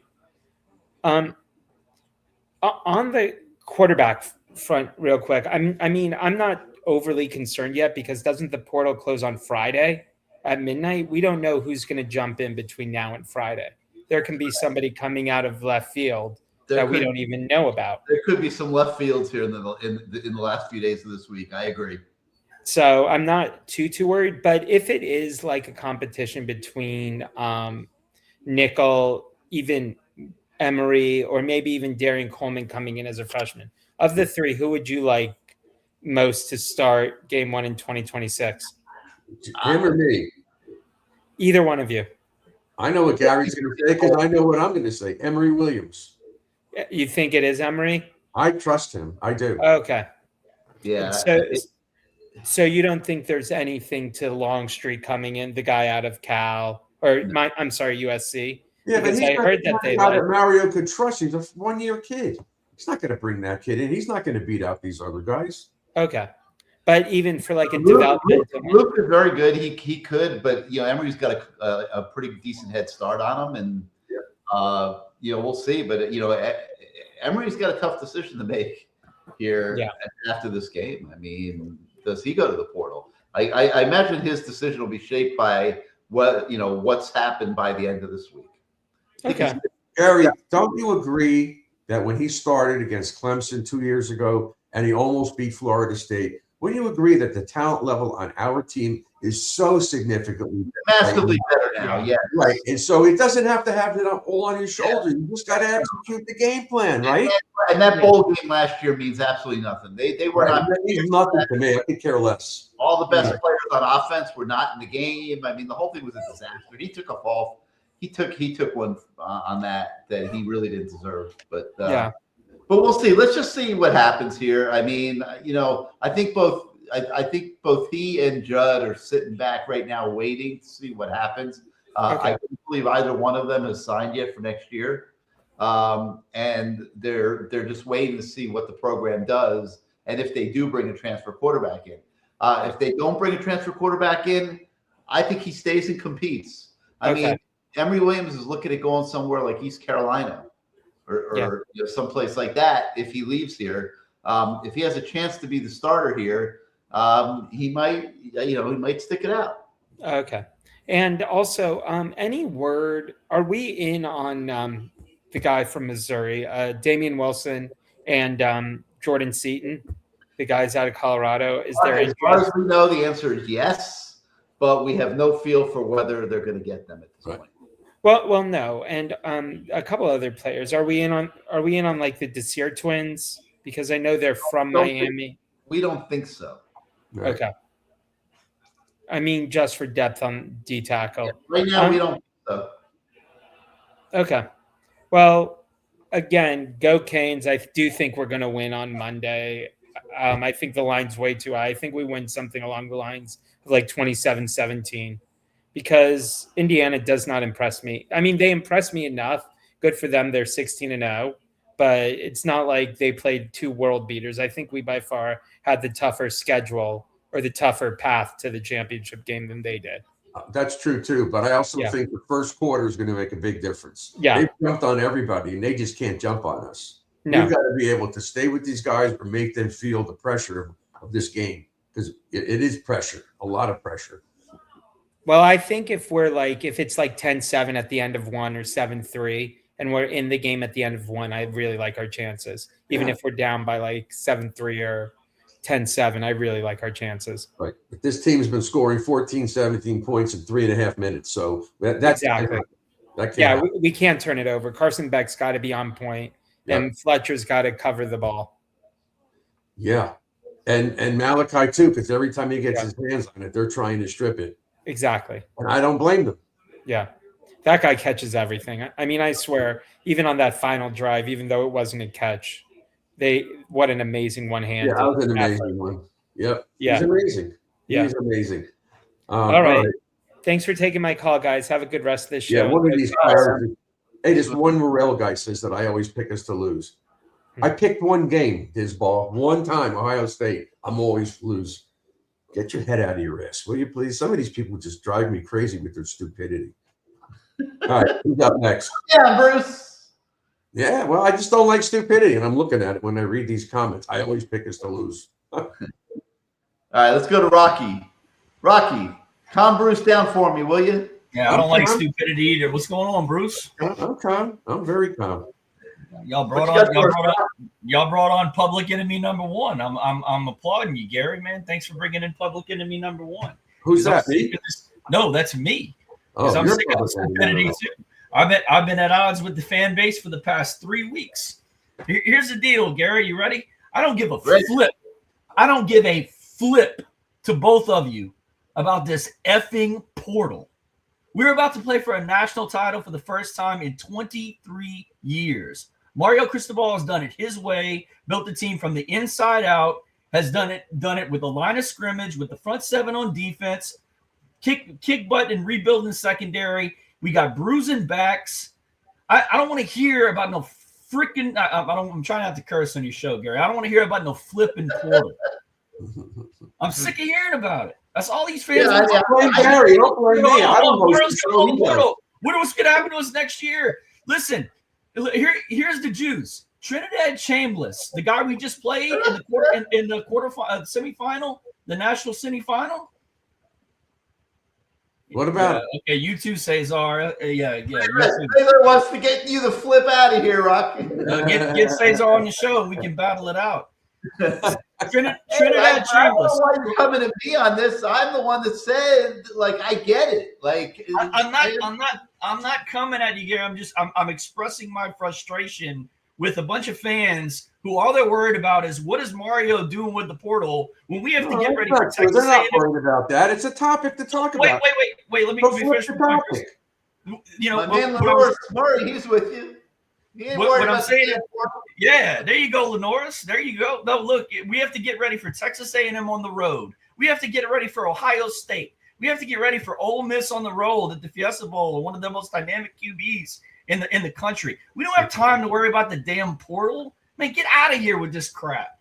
Gary, what I'm saying is I'm with you. When what you say is, you have to be real careful about kids coming and going and about people looking over their shoulder. You don't want any distractions right now. Are you kidding me? Are you crazy? There's a few kids, but but can you imagine you're sitting there right now and you're Jabari Antoine, okay? And he's got to play in this game, and he's sitting there worried about what cornerbacks you're bringing in that are going to beat him out in spring practice to play next year when he feels like he's making his breakthrough. Like, that's just an example, or Chris Ewald, or Luca Gilbert, who's getting some burn right now at tight end. Yeah, any of these kids. Dylan Day. You want these kids putting 100% into preparing for the national championship game, not worrying about who might be coming in to compete with them in spring practice or potentially take their job. I totally get it. Totally. And look, we get 5 extra days of the portal, after the national championship game. No, that's we have 5 extra days for guys to go to the portal. Well, there you go. But the portal's going to be closed today. Trinidad Chambliss, all right, the guy we just played. Where'd he come from? Trivia question. Division II Ferris State, I believe, right? Yeah. So there are, what I'm saying is there are guys out there. There's 3,000 players in the portal, and another 3 days, 72 hours for somebody to jump in, for Mario to work his magic. Now that the first couple of dominoes have dropped, and let's face it, guys, we've hit platinum the past couple of years with Cam Ward and Carson Beck, right? Gary, is he talking about the portal? Are you talking portal? I thought you yelled at us for talking portal, and now you're carrying on with Chambliss and these other guys. All right, Come on, Rodney. Damn it! Let's hear what you think's going to happen on Monday night. Well, I mean, I don't think I've ever heard a team more disrespected than what we've been. I mean, all the talking heads and everywhere you look, we're going to get beat by 50. We might not even want to show up against Indiana. I've even heard some places where Indiana's the best team in college football since the 2001 Canes, and maybe better than the 2001 Canes, which is moronic. That's a joke, but okay. Well, I mean, it must be because I heard it earlier today. That's not true. But no, okay. Bruce. In all honesty, I've heard earlier today while going through all of the pundits and the people. It's like, man, Charlie Becker's so good, and Omar Cooper and Elijah Surratt, and the way Himby runs and the way Mendoza plays. Like, there's no talk about Miami in this. None. Zero. And what did they say in 83, 84, Gary, when Nebraska came here? They said they were the greatest team in the history of college football. And by the time they blinked, it was 17-0 Miami, even though they almost beat us. But still, I don't think these kids are like that. I don't think they're built like that. I think they actually feed off of the negativity. If they're really Hurricanes, they feed off the negativity. They feed off the booing. When they used to go on the road, they love that stuff. So I think this is a different mentality. This is not the last 23 years. It's exactly what Mario wanted, and he got it. And I'm a little scared of Beck sometimes. It's sometimes like you go like this, and then he makes good plays. So I got to trust all of them. I think their heads are into this. They know what's at stake. They could really make their lives a million times better. Just ask Melvin and Alonzo and all those guys, Kenny Calhoun and all the guys they were in 83, 84. And also for Bernie, because I think he's back in the hospital, and I want them to win for Bernie. He deserves it. He does deserve to have some happiness. Yeah, absolutely. A couple of years. Yeah, Bruce, I mean, I agree with you in the sense that if you look at our recent history, this team rises to the occasion better when we're underdogs. I get nervous when we're favored. When we're favored, it seems like we that's when we make our mistakes, a la the Ole Miss game. You know, but when we're underdogs like we are now, you know, they take that as, you know, that's the chip on their shoulder. That's the fuel that they need that lights a fire on them to make them to make them play focused, to make them play better. I don't know anything about Indiana's players or what goes on in private. Look, I'd like to think maybe they see the news and maybe they're cocky. They're going to come down and they're going to kick our ass. And that's why I say the first 7, 8, 9 minutes of the game is critical. We got to bust them up. These guys have to know, hey, go back to the huddle. Oh, my God, we're getting our ass kicked. Yeah, and when you tackle somebody, you put them in the ground. You hit them hard. You have to make these guys understand. This is not the Big Ten. They're not playing Rutgers. This is Miami football. And damned if this isn't an opportunity for us to get rid of all that negative crap from 23 years and turn it all around. And then even Gary could walk up to Mario and say, "We're back." Well, that's the other thing. We're not back. We're here. We're here. Here's why I say that. Are you going to tell your friends? Guess what? We're here. Wait, look. Here's why, Bruce. Here's why we're here. This is a whole new cast of characters. Cam Ward was on the sidelines the other day, at the Fiesta Bowl. We got Carson Beck, who's going to be another face alongside Cam Ward going into next year. This is a whole new group of studs, all right, that have brought us this far, part of the program last year and here, that we're building. And we're here now to begin a new legacy.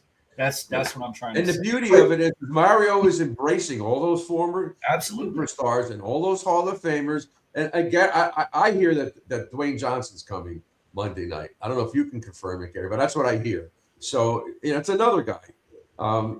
That's why we're back, because these guys are here with us. They haven't gone anywhere. They still love this team. I'll bet you there'd be like 1,000 former players on the sidelines if they left them. I have a question about that, Gary, and you can maybe answer it. So we know the legends are going to be there, the big names. But what about the Mike James, the Tracy Howards, the John? They're in a lottery. They're in a lottery trying to get tickets. The ones that are willing to spend the money are in a lottery that's going to happen at some point this week for a limited number of tickets that they've been able to allocate for former players. Well, they're not all going to get in. Well, I might be mistaken, but Bruce, I heard you were the man when it came to the tickets. That's what I was told before I came on. I heard everybody. Listen, I don't sit in this stand. I sit in the former players' suite, so I'm never in the stands. I'm always with these guys. There's no former suite this time. What? I know there's no player. I know. I'm trying right now to get 1 or 2 seats for my kids to go to the game. I mean, they've been raised on the Canes since they were freaking in diapers, and I can't find seats. I mean, it's going to be. Go on StubHub probably or bust like everybody else. I mean, it's crazy. And it's just the program. Yeah, and it's a shame. What, $700 for parking? Yeah, crazy. It's crazy. It's a shame. It's that way. But like I was explaining to somebody earlier, unfortunately, it's a free market. And look, the school. There was a lot of people on the board, Gary, complaining about the way it was handling former donors and season ticket holders from the past. Look. The school's going to try to maximize this, right, as much as they can. That's their job, unfortunately. Yeah. And if the market is where it is, who can say any different? It sucks. The game at home that they got maybe 25,000 tickets for it max. I mean, it's premium. I mean, if the game were in Phoenix or in Vegas or somewhere else, it wouldn't be as tough a ticket as it is, but it is what it is, man. Indiana doesn't. Last thing, Indiana guys, they don't really scare me. To me, they play into our hands. They don't show anything offensively, especially that I worry about with our team when it comes to what could be our kryptonite. They run straight ahead at you. Signetti was very humble today in his press conference, more humble than normal. That's saying a lot for that guy than what I watched him during the year. So all these people telling us we're going to get our ass kicked. I don't know what they're looking at. I think we win by 14-21. Wow. Yeah. I think we'll. Wow. I think that would be incredible. But we got to tackle. We got to wrap up and tackle. I think they're going to be throwing quick passes and let these guys run after the catch. We got to get these guys. We can't sit 8-9 yards off the ball, which somebody's doing lately, but we can't. We got to jam these guys and get to Mendoza. That's what I think. I think we got to get to Mendoza on defense and Bruce on offense. Look, Mario's going to try to bludgeon him. Mario's going to try to do what he did that, through the season that got us here. We're going to try to bludgeon them to death. They're undersized on their defensive line. We beat them all over the place, and we're going to try to run them into the dirt. That's I would look for this play if I were you. I'd have Brown and Fletcher in the backfield, fake to one, and then flare it out to the other one in the flat. Those guys could do a lot of damage in the flat, especially Brown. He's very difficult. Did you see the pump and go the other night the Bears did? Pump it to Malachi Tony on the screen and do a go route to Daniels and Marion on the outside. It would eat them alive. Or Josh Moore. That's what I've been saying all season. Yeah, because when you see the ball might go to Malachi, everybody in the other defense reacts. They all react, because they want to tackle him. They want to punish him. But if you fake it to him and then throw to the other side, I think you could have one-on-one coverage. Okay? 100%. Yep. All right, Rob. Thank you, man. All right, Gary. Appreciate it. Hey, hopefully we'll see. Question for everybody: who's going to really sleep Sunday night? I don't know if I'm going to be able to sleep. Oh my God! Absolutely insanity. All right, let's go to BC Hurricane. What's up, man? Thank you for being patient. What you got for us? Gary, Bruce, what's up? What's up, man? Let me see that hat. Oh, you're a Yankee fan. Yes, sir. When I was in law school, I worked for Fort Lauderdale Spring Service for 5 years. Okay. Listen. I walked into the locker room in the face. I almost said, what the F? But it was Mickey Mantle. Just him. Yeah, I hear you. I got Ralph Ferman. BK, I think something's going on with your audio. Yeah. Can you hear me? Yeah, but I can hear you. Hold on. I think I got it. One second. Yeah.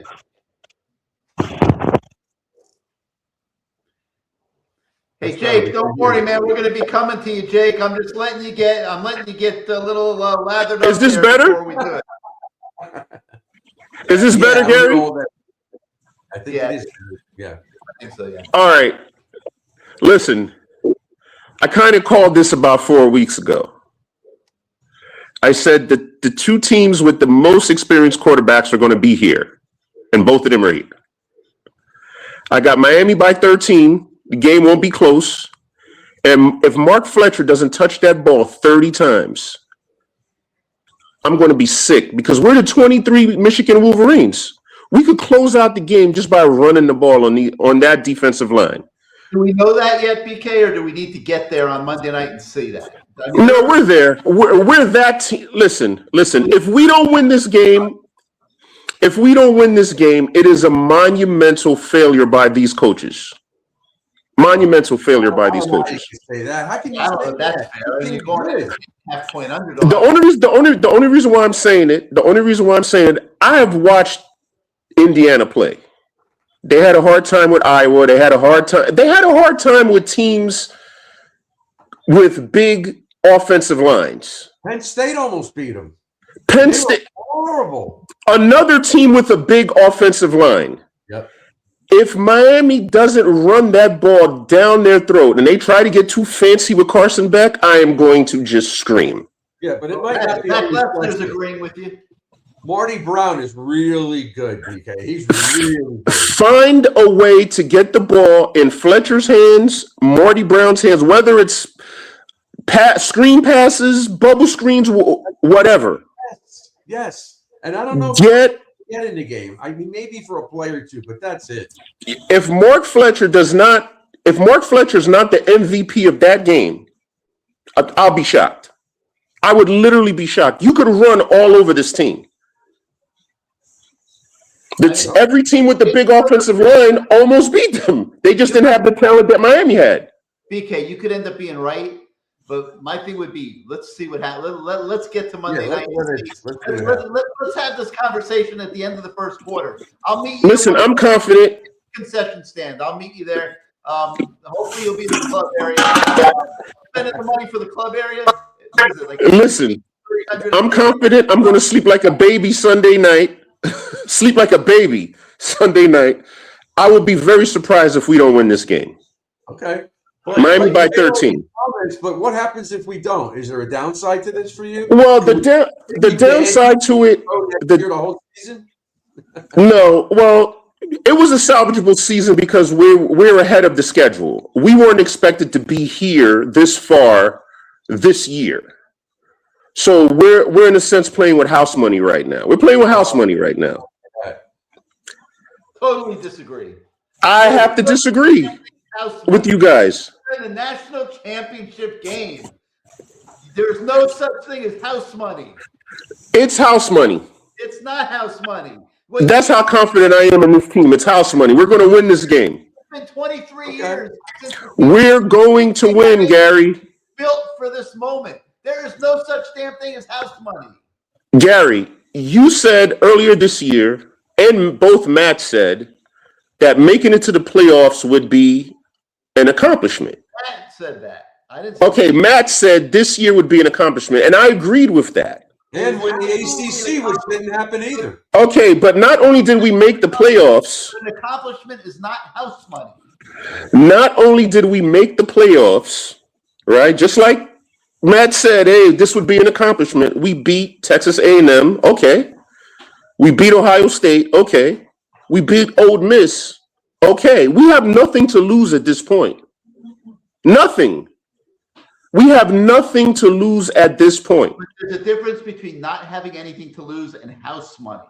This is not house money. This is an opportunity to win a sixth national title, and you don't know when the next opportunity is coming. As much as we want to believe that the Canes are back and they're going to be doing this every single year, it's not that easy. I never said they were back, though. I never said they were back. You asked me what happens if they lose the game. I said, one, I don't think they're going to lose the game. Don't get it. I see you. I feel you. Oh my God. I don't think they're going to lose the game. But if we do lose the game, if we do lose the game, of course, there's no guarantee that we'll ever go back. There's no guarantee that we will ever win it anytime soon, right? That's why it's not house money. There's no. Listen, I'm just overconfident at this point. Hey, BK, I see you every week, man. I love you, brother. By the way, I love you. I love your comments. You Right. ask really good points. I love your points of view. I know you know the sport, but brother, house money means when you say house money, that means you actually have nothing to lose. They have everything to lose. They're playing for the title. They're playing for the title. You think we have everything to lose with what the expectation was this year for us? But I don't care about the expectations. I don't care. Did Indiana have the same expectations? Indiana didn't have any expectations of even making it this far. Neither did we. We have nothing to lose. Okay, so maybe I'm using the wrong words. Maybe I shouldn't say house money, but we have nothing to lose at this point. We should be doing everything humanly possible. No, we do have something to lose. And they are. BK. And they are doing it. Think if somebody told you, BK, before they played one game this whole year, before they played anything, before the Notre Dame game on August 31st, if somebody said, you have a chance to play for a national title with one game, just one game, you would take it and you would give up the entire season for it. That's no different. That's why I say it's not house money. They work to get to that point. That's why it's not house money. And like I said, maybe I shouldn't have said house money. Okay, maybe this is my overconfidence speaking here, right?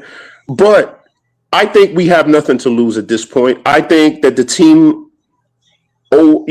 accomplished a lot this year. We had the hardest path to the national championship. We made it to the national championship. I don't think we're going to lose, but if we were to lose, like the question was, if we were to lose, what would happen? What does that mean? I don't know what it means. It means we had a great year, but it would be a spectacular year with the title. Of course. Anything that we've won, but to say that we don't have anything to lose, We do. So if they told you we're going to lose tomorrow, what's the point of playing the game? Well. Nobody's saying that. This is all hypothetical. We're speaking hypotheticals right now. Yeah, I think what he's saying is, listen, if we don't win this game, it's not like we went from 13-2 to like 2-11 or 2 whatever. We're not crap. Right. We're a hell of a team. We're on the rise. If you don't win this game, we got to go back to the drawing board and do it again next year. Back to the drawing board. And the main reason why I think we're going to win is because of how I see Mario was totally invested in these playoffs. Like, Gary, I mentioned this a couple of weeks ago when I asked you, were they salvaging this portal season for the playoffs and they may not go for a quarterback and roll with Emory? It's looking like that's what could happen, that's what's going to happen. Good. We don't know yet.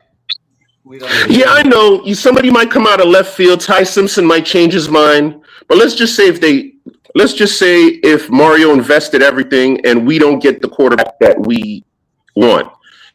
I think even with the Emory Williams, with this team and the talent around him, we could win 10 games. We can win every game. We can win every game. I think we're the second best team, one of the top 2-3 teams in the nation now. Are they going to put Notre Dame ahead of us next year too? Of course. I'm not an Emory Williams disbeliever. I mean, I've watched him on the practice field. He's not consistent like Cam Ward or Carson Beck. Right. But Carson Beck is not making any throw that Emory Williams can't make. And listen, you got to remember, Mark Fletcher's coming back next year. Yes, he is. They're all coming back for the most part. But we could win 10 games with Emory. You got some tough road games next year, man. No doubt. And the best part about it, between Emory, Luke, even Darian Cole, it's a open competition. Show you're the best quarterback to run the team, you're getting the job. I don't care. Yeah. I don't care if you're a freshman. I don't care if you're a 7th-year senior. If you show the ability to run the team the most efficiently, you understand the plays, you understand your progressions, you know how to slide your protections. You can audible, maybe audible. I won't go too deep. But if you show you can run the offense and you can make the throw, there's no doubt the best quarterback that's on our sidelines will start next year if they don't get anyone in the portal. I'm not stressing it. You guys, you know what? This is like the other guy who talked to hit Rocky. Let's not talk about the portal. No, I don't want to talk about the portal. I want to talk about the win on Monday night. Let's talk about Monday night. The win. I think the Canes by 13. Yeah, and I want to speak about Monday. Just you jumped on the subject with the quarterback. Yeah, but which is again why I say this. It's not there's no such thing as house money. There's no consolation to a loss, man. There's no patting the guys on the back saying, "Oh, we can get them next year." There are guys that are not coming back next year, either due to eligibility or due to that they're going to the league. There's no consolation. We don't know what next year looks like, man. We played 15 or 16 games this year. We have a chance to cement everything in one game to make all that hard work pay off. That's why it's not house money, BK. Like I told you, K-Mac, y'all convinced me. I'm retracting the house money statement. All right. I'm retracting. K-Mac, I'm retracting the house money statement. My bad, man. I appreciate you, bro. You know what I'm saying? You got me, okay? You know what I'm saying? You convinced me. No, but I'm with you on the win. I 100% guarantee. I never like giving scores. I'm not into the scores because I didn't give a score. I just gave a total. Yeah, by 13. Yeah, by 13. I just want to say I just want to win. And the reason why is because, but now I do agree with you here. It's gonna be we have to run the ball. It has to be a 60-40. We have to run. But now where I think Gary was going with it, and I will say this, BK. If the defense is rolling 8 and 9 guys down in the box, you have to throw. Of course. And so that's why I'm saying that while we do agree that hopefully Mark Fletcher or Marty Brown, whoever, you're thinking that it should be a running back that should get MVP in this game. Now, I don't get it. As long as he got on a white jersey that night. I would love to see Mark Fletcher get it. I'll let you go for now. All right. K-Mac, a couple minutes and that. I got Jake. All right, K-Mac, Bruce, Gary, thanks a lot. Jake, so much more time to get ready for the show. I don't know if he's going to make it. So. All right. All right, BK. Good seeing you. All right, K-Mac, later. Bruce, later. Gary. Good night, man. What's your latest on Lofton, Gary? Anything? He's very questionable. I'm not expecting to see him. They could put a flak jacket on him. I don't know. We'll see. Yeah. All right. So I I'll don't be, want to predict that. Yeah. and I'll be quick on it, Gary. I did have a few things to touch, but I just want to stay there. I just think to continue what we've been doing the entire playoffs, man. Again, I think Dawson made a couple questionable calls in the Ole Miss game. I thought, that getting that possession before the second half, we really had a chance to take control of the game. Yep. If we scored that last possession in the second half instead of giving up 3 and then coming back and getting the ball in the third quarter. So I think I was hoping he would have opened up with a run, see if you get 5 or 6, get that initial first down, and then push the envelope, but definitely not had given them the opportunity to get the ball back, which we did. But again, we got away from it. It happened what happened, but hopefully he learns from that. But I think the same concept still comes to play. We're going to have to dominate the line of scrimmage.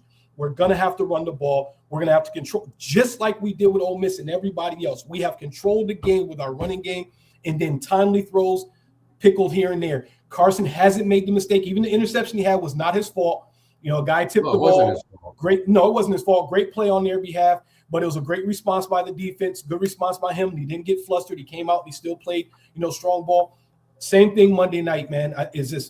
We got to pound the ball. We are dominant. We are dominant. We are dominant.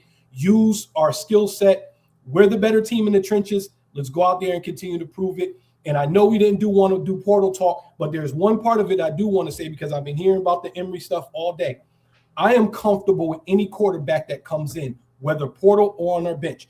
This actually, I think, is a free pass. If we don't get one off the portal, great. Let's finally really see what we have on our bench and what we have developed and see if one of these guys can take the reins. But if we don't get a portal quarterback, here's my objective. Go and get the kid from Colorado. You build a dominant offensive line. You build it, and we can run the exact same scheme back next year, just like we're running right now. That's a dominant run game, great offensive line, great run blocking, great pass blocking, and you can have a mediocre guy back there that just has to not lose the game for you. I don't know where this guy is, Gary. I don't know whether he's leading to other schools, but the kid from South Carolina could definitely. He's massive. He's a big guy, but that guy from Colorado is even better. Yeah, he's good. And like I said, I wonder why he hasn't committed yet, Bruce. I don't know. Yeah, $1.5 million. If you get $1.5 million, and you can take Cantwell and do like we kind of did with Okunlola, or even what we did with Mauno early, put him at guard to get him on the field. Doesn't have to start a tackle. Now you have, if we get Bell back, you got that kid from Colorado. You put him on the bookends. You got Cantwell and Okunlola and Rodriguez in the middle. That's a nice offensive line to give the guy that whoever's back there in that backfield to give him the protection and to be able to run the ball. That's the recipe for next year. And I still say we can win double digits next year and be in the playoffs again. So I agree. What's your opinion on Bell, Gary, coming back or not? I asked him at I guess it was the Cotton Bowl, and reading his body language, I think he's leaning towards going into the pros. Yeah. The fact that they're looking to recruit a left tackle out of the portal, seems to suggest that they expect the same thing, and we'll see. Yeah, I don't think he's ready, but he is a big guy. But great game, Ole Miss game. The score didn't indicate how dominant we were. We absolutely owned that game. We allowed them to hang around. Canes have been playing powerful ball. I don't know what Vegas sees either. I understand our secondary might be down a little bit, but I still don't understand why it's 8.5, 9, whatever it keeps fluctuating to. But regardless, man, the kids are going to have to play it on the field. There's nothing about Indiana. There was nothing about Ohio State. There's nothing ever made me scared. Again, I don't know. Where's Miami showed any indication that they could be blown out? I don't understand. They haven't been blown out in, I can't remember the last time when, but I just don't understand what makes anyone think that this team and the type of ball that they can play makes people feel like they're getting blown out the gym. But like I said last week, Gary, my whole thing. They lost 2 very close games last year, and they lost 2 very close games this year. Exactly. And they haven't come close to getting blown out by anybody, including some of the best teams in the country. No, so they're gonna show up on Monday night. No, absolutely. And I think we do. All right, guys. Tell Jake I said hello. What's up, Jake? Good night, okay? All right, guys. All right, Bruce. Go Canes. Tuesday night. Okay, so Ian Killian says Emory or Luke ain't winning playoff games next year. Ian, honestly, you don't know that. like we don't know how good they would be with this team as good as it is next year. That is a to be determined situation, and I'm not like right now. Like, no, you're not going to ask them to win it themselves, but this is going to be a pretty good team next year, and they're not going to have to win it themselves. Just like Carson Beck hasn't had to win it himself this year. To be honest, I mean, Carson Beck, I don't think does he have a 300-yard passing game even in the entire season? I don't think so. He certainly hasn't had that many long passes. Yeah, I don't think so. I don't remember what he had against Bethune or whatever, but yeah, I mean, there haven't been a lot of deep balls. He doesn't throw a good deep ball. I mean, they haven't asked Carson Beck to do this thing himself this year, so we'll see what happens. All right, man, we're gonna let Jake take us home here. What is going on, Jake? How you doing? Look at that microphone going. Love it. I love following BK and K-Mac. That was awesome. I'm going to take right off where BK ended. This is house money, but it would be really dumb to get this fucking far and not finish it. Here's the reason why. A month ago, we were having this show on a Sunday night where it was like, holy shit, they actually let us in. Yeah. They actually let us in to this. Hard they to let forget us that. crash their party. And boy, did we. Boy, did we. I think they regret that a lot. 2 SEC teams, a Big Ten darling. And what have we done? We've dispatched all of them pretty convincingly. So to me, I don't know, strategy, game plan, whatever. I'll let Heatherman and Dawson figure that out. But to me, if Ole Miss Miami shows up, I don't know if we win that game. If the Texas A&M and Ohio State Miami shows up, it's very simple. We win that game. Like if we play that dominant on defense, and you'd like a little more offense than the Texas A&M game, but you're not going to have the win factor and everything else like that. Maybe probably not. But they're just this is borrowed time, and this season you can't at this point. So okay, let me backtrack a little. If we win, and I think we will, I think we're going to win decisively. This team doesn't scare me. This chip on their shoulder bullshit, get it out of here. That Kurt Signetti, he's been practicing this for 2 decades, waiting for relevance. Forget it. They're out of time here, and they haven't been tested. And I would rather be battle tested going into this game, but yeah. What my question would be is this the best Miami team ever? I'm not talking talent-wise, but I'm talking the gauntlet we will have had to have gone through to win this championship, to me, is nothing short of amazing. If we win, we will, because I'll include Notre Dame got shafted because you know what? Fuck Alabama. My wife's a fan. She's actually going to be at the game on Monday. Alabama did not belong in this thing. No, they didn't. And Oklahoma really didn't belong in it. And so, and James Madison and Tulane beat it. Like, enough of this group of 5 bullshit. They're wasting space. They have no reason to be there. Create an NIT playoff, a participation playoff or something. But they got no business there. So Notre Dame, to me, is a top 8 team. They should have been in it. We beat them. And then what will we have done? We will have beaten 5 of the top 8 teams in college football to win this championship. That's amazing. That may be – I'm not saying this team is more talented than any other Miami team, but the gauntlet they will have gone through to get there is, to me, as good, if not better, than any Miami team in history. That's a good point. I could see that. They're not better than the 2001s because they wouldn't have beaten them. I don't care what I think. No. I mean, look. In terms of the excitement factor, I mean, the playoff and the gauntlet you're using, yeah, that's true. Well, and to do it like consecutively without a break. And on the road, Jake. On the road. And we played, like, Virginia Tech sucked this year, but they're a tough out on the road. and we played a pretty good Pitt team to end the season on the road. So 2 road games to end the season in a must-win situation where normally we cave in the past, and then to win 3 games against top 5 or 6 opponents, and then to beat Indiana. Like, I'm sorry, that might be the best run a Miami team has ever made, period. What are your thoughts? Indiana, because when you look at it 10 years from now, Indiana. How the hell did they get in there? But, they may be good for years to come. I don't know. You know what? I don't see this guy being there that long, though. I think he's going to go someplace else. No, he's 65. Where's he going to play? Really? Yeah. Like, he kind of got passed over for a long time, and that's why, like, I think okay. All right. This is just ridiculous, and this is a very quick aside. Have you been seeing that rumor going around that he like hacked teams like video systems and shit? Yes, I saw that. Yeah. I kind of want I don't know. That's just out of left field, but like this guy is kind of a never was until a year ago, and then now all of a sudden he's the hottest thing in college football. Like I don't know, just crazy. But things happen. I don't know. I'm not gonna. I thought that was an interesting story. But I'd like to wipe that smirk off his face, though.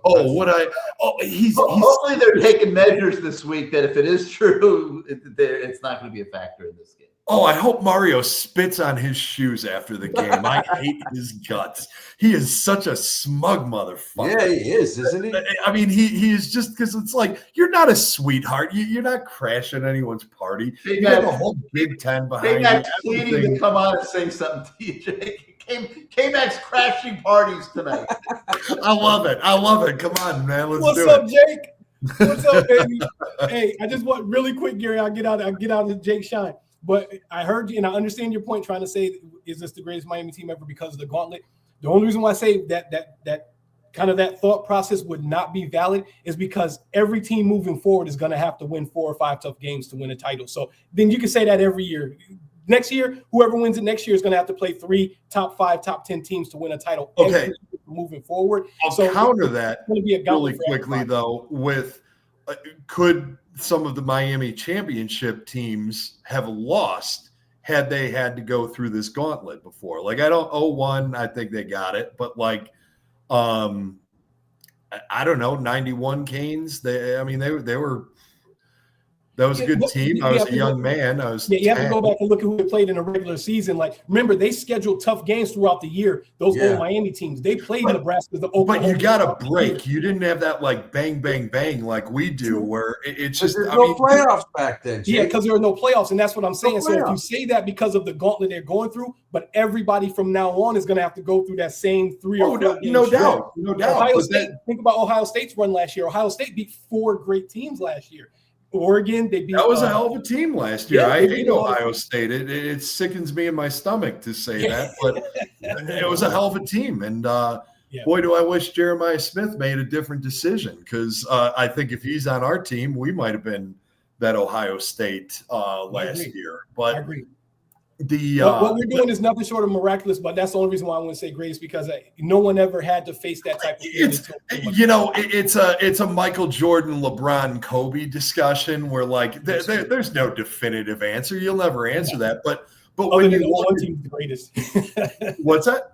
That 0-1 team is still the greatest, and then the 0-2 team was probably even better, but they got robbed. But we'll never know. Yeah, and that's just it. Like, you'll never know, but just like having to play that bang, bang, bang right one after the other, we will have beaten 4 of the top 7 teams in the country 1 week after the other. I know we used to schedule tough teams any place, anywhere, anytime, but we didn't do it 4 weeks in a row on the road. It just adds up. So if we're in the same, if we're fortunate enough to be in the same position next year, Jake, we will have to beat the same number of top 10 teams again. It's just the way the format is now.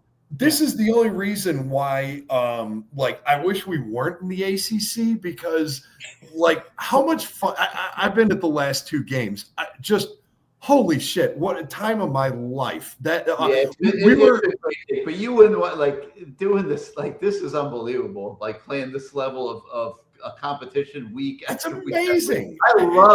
I love this system. Okay? No, this is awesome. This is awesome. But I was so in the Fiesta Bowl, we were in the end zone when Carson we were kind of in like the corner when Carson Beck ran that one in, and it was holy shit! Like I almost went into shock. It was out of this world. And just like being at that Cotton Bowl game when with Keontae Scott, once he picked that off, forget it.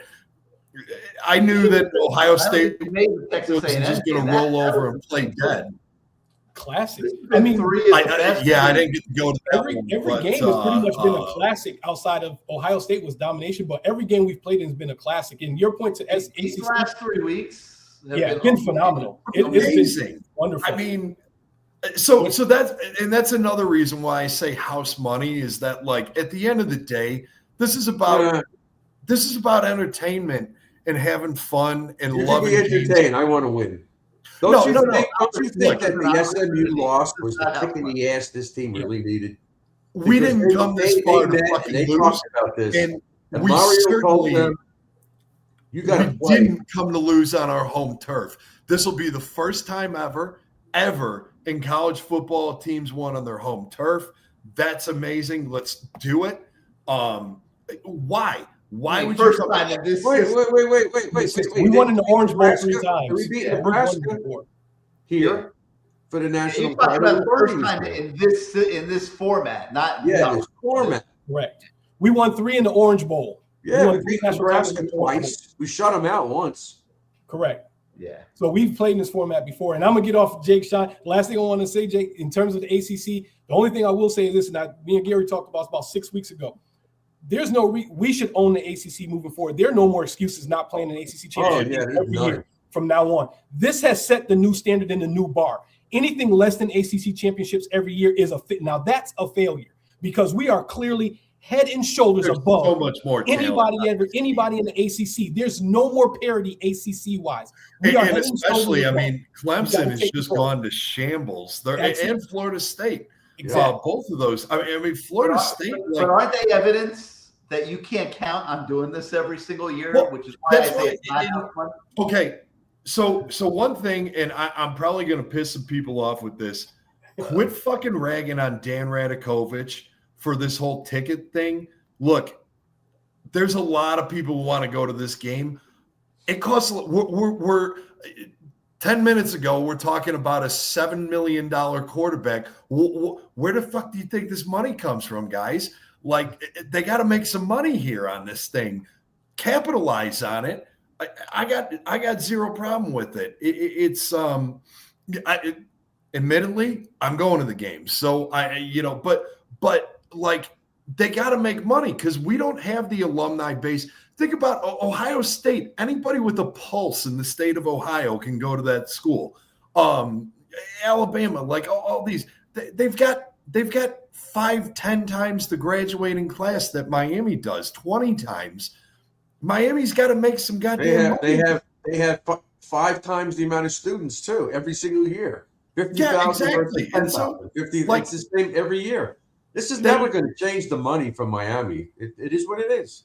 No, but you gotta make hay while the sun shines here, and it sucks. I mean, because there's a lot of people who deserve to go and love to go, but I think it's a little too expensive. But that's whatever. That's what they said. It's fine. You know what? Honestly, though, kudos to Miami fans. Look at I was just on SeatGeek when Gary was talking about the seats earlier. We are not like I'm proud of our fan base actually because we're not. You look, there are way more tickets on the Indiana side than there are on our side. You mean available? Available. Yeah, available. We're not selling our tickets. Miami fans want to go. Hey, we had a lot of people in the Fiesta Bowl. I thought we did good. I said $10,000 per ticket was my price. It'll never get there. I set a price that was unobtainable. But I'm like, all right, if I can get 20 grand, all right, I'll watch it at the sports book at Hard Rock. But but even at that, I would never sell them in a million years. You're coming to town? You're coming in? You staying at the Hard Rock? Yeah. I'll be at the Hard Rock. Yeah. And at the end of the day, by and look for you, man. I may have to stop by and look for you. All right. Hey. Yeah. Like, shoot me an email or something. I'd love to buy you a drink or something. Yeah. I got a busy schedule. I'm sure you're probably. When are you going to be there? When are you going to be at the Hard Rock? I'm going to be there Saturday to Tuesday. All right. I'm gonna try to pop in there Saturday or Sunday night. I'll see. Okay. Yeah. Let me know. I would love to buy you a drink. I mean, Gary, this is the culmination of. You've been putting up with this bullshit for 10 years now. We've been doing this live show, and finally, it's like we're having fun. Hey, Jake, if you want to have fun, go to the former players' tailgate party. That's fun. I can't get into the goddamn parking lot. I'm actually just taking the shuttle. Walk into their tailgate. You can walk. They got a shuttle from the Hard Rock, I think. Yeah, they got a shuttle from the Hard Rock. Okay, can you go to the tailgate or? You can. You got to know some of those players. You recognize them, don't you? Oh, I recognize most of them, but okay, if I invited, I guess is the. Green on. All right, guys. Thank you so much. Next Tuesday night, after the win, celebrating a victory here. Thanks for coming on the show, K-Mac. Multiple times on the show tonight. Thank you, sir. Thank you. I love it. And Jake, thank you. And I'm going to try to look for you at the Hard Rock. You'll be around, I assume, in the evening. Oh yeah. We're hanging out all day. Yep. I hope one last thing. Keep pressing this line further and further to Indiana because you can just walk over to Hard Rock Bet and get your. I want that money line so bad. Keep it. It started out at about 225. It's about 290 right now. Keep it going. Let it be 500. I want plus 500 on the Miami straight up. Fuck. Oh God, I love it. Yeah, pay for my trip. I went to in Phoenix last week. I went to they had a casino over there that I went in and. One of the guys at the craps table says to me, "I'm betting $1 million on Miami." And I'm like looking at the guy, $1 million freaking dollars. I don't know if he was serious. If he did, he made himself a lot of money. No, these money lines. I hate living in Utah. I wish I could be making some plays here because these money lines are. But you'll be able to this week. You're going to be able to make a nice play. You better believe it. All right, Jake. Next Tuesday night, man. Hopefully we'll Jets after the win. Let's celebrate. All right, we'll make the show next Tuesday night. Be safe, Jake. Be safe. All right, Bruce. Any final thoughts? Just win, baby. Just win. Yeah, That's all that I care about. I don't care what happens. As long as we're up by 1, when the zeros are on the scoreboard, that's all I care about. Just win. This could become something that this town needs, the school needs, the community needs. Did you see what Malachi did with $200,000? He built a facility for the kids in his neighborhood to go and play. Did he really? He had a building built for $200,000. The kids can go play. It's like a boys' club. Yes. Really? That's unbelievable. A kid just turned 18. That's unreal. That's the kind of kid that we should support. I support him. And let's go Canes. Let's win one for Bernie. All right, guys. Thank you so much for watching the show tonight. Thank everybody for participating. Tomorrow night we will have the Lamar Thomas show right here. So make sure you come back tomorrow night as we continue to count down to the moment. Monday night, Hard Rock Stadium, national title game. Like just wow. Thanks again, everybody. We'll see you tomorrow night, hopefully, and next time.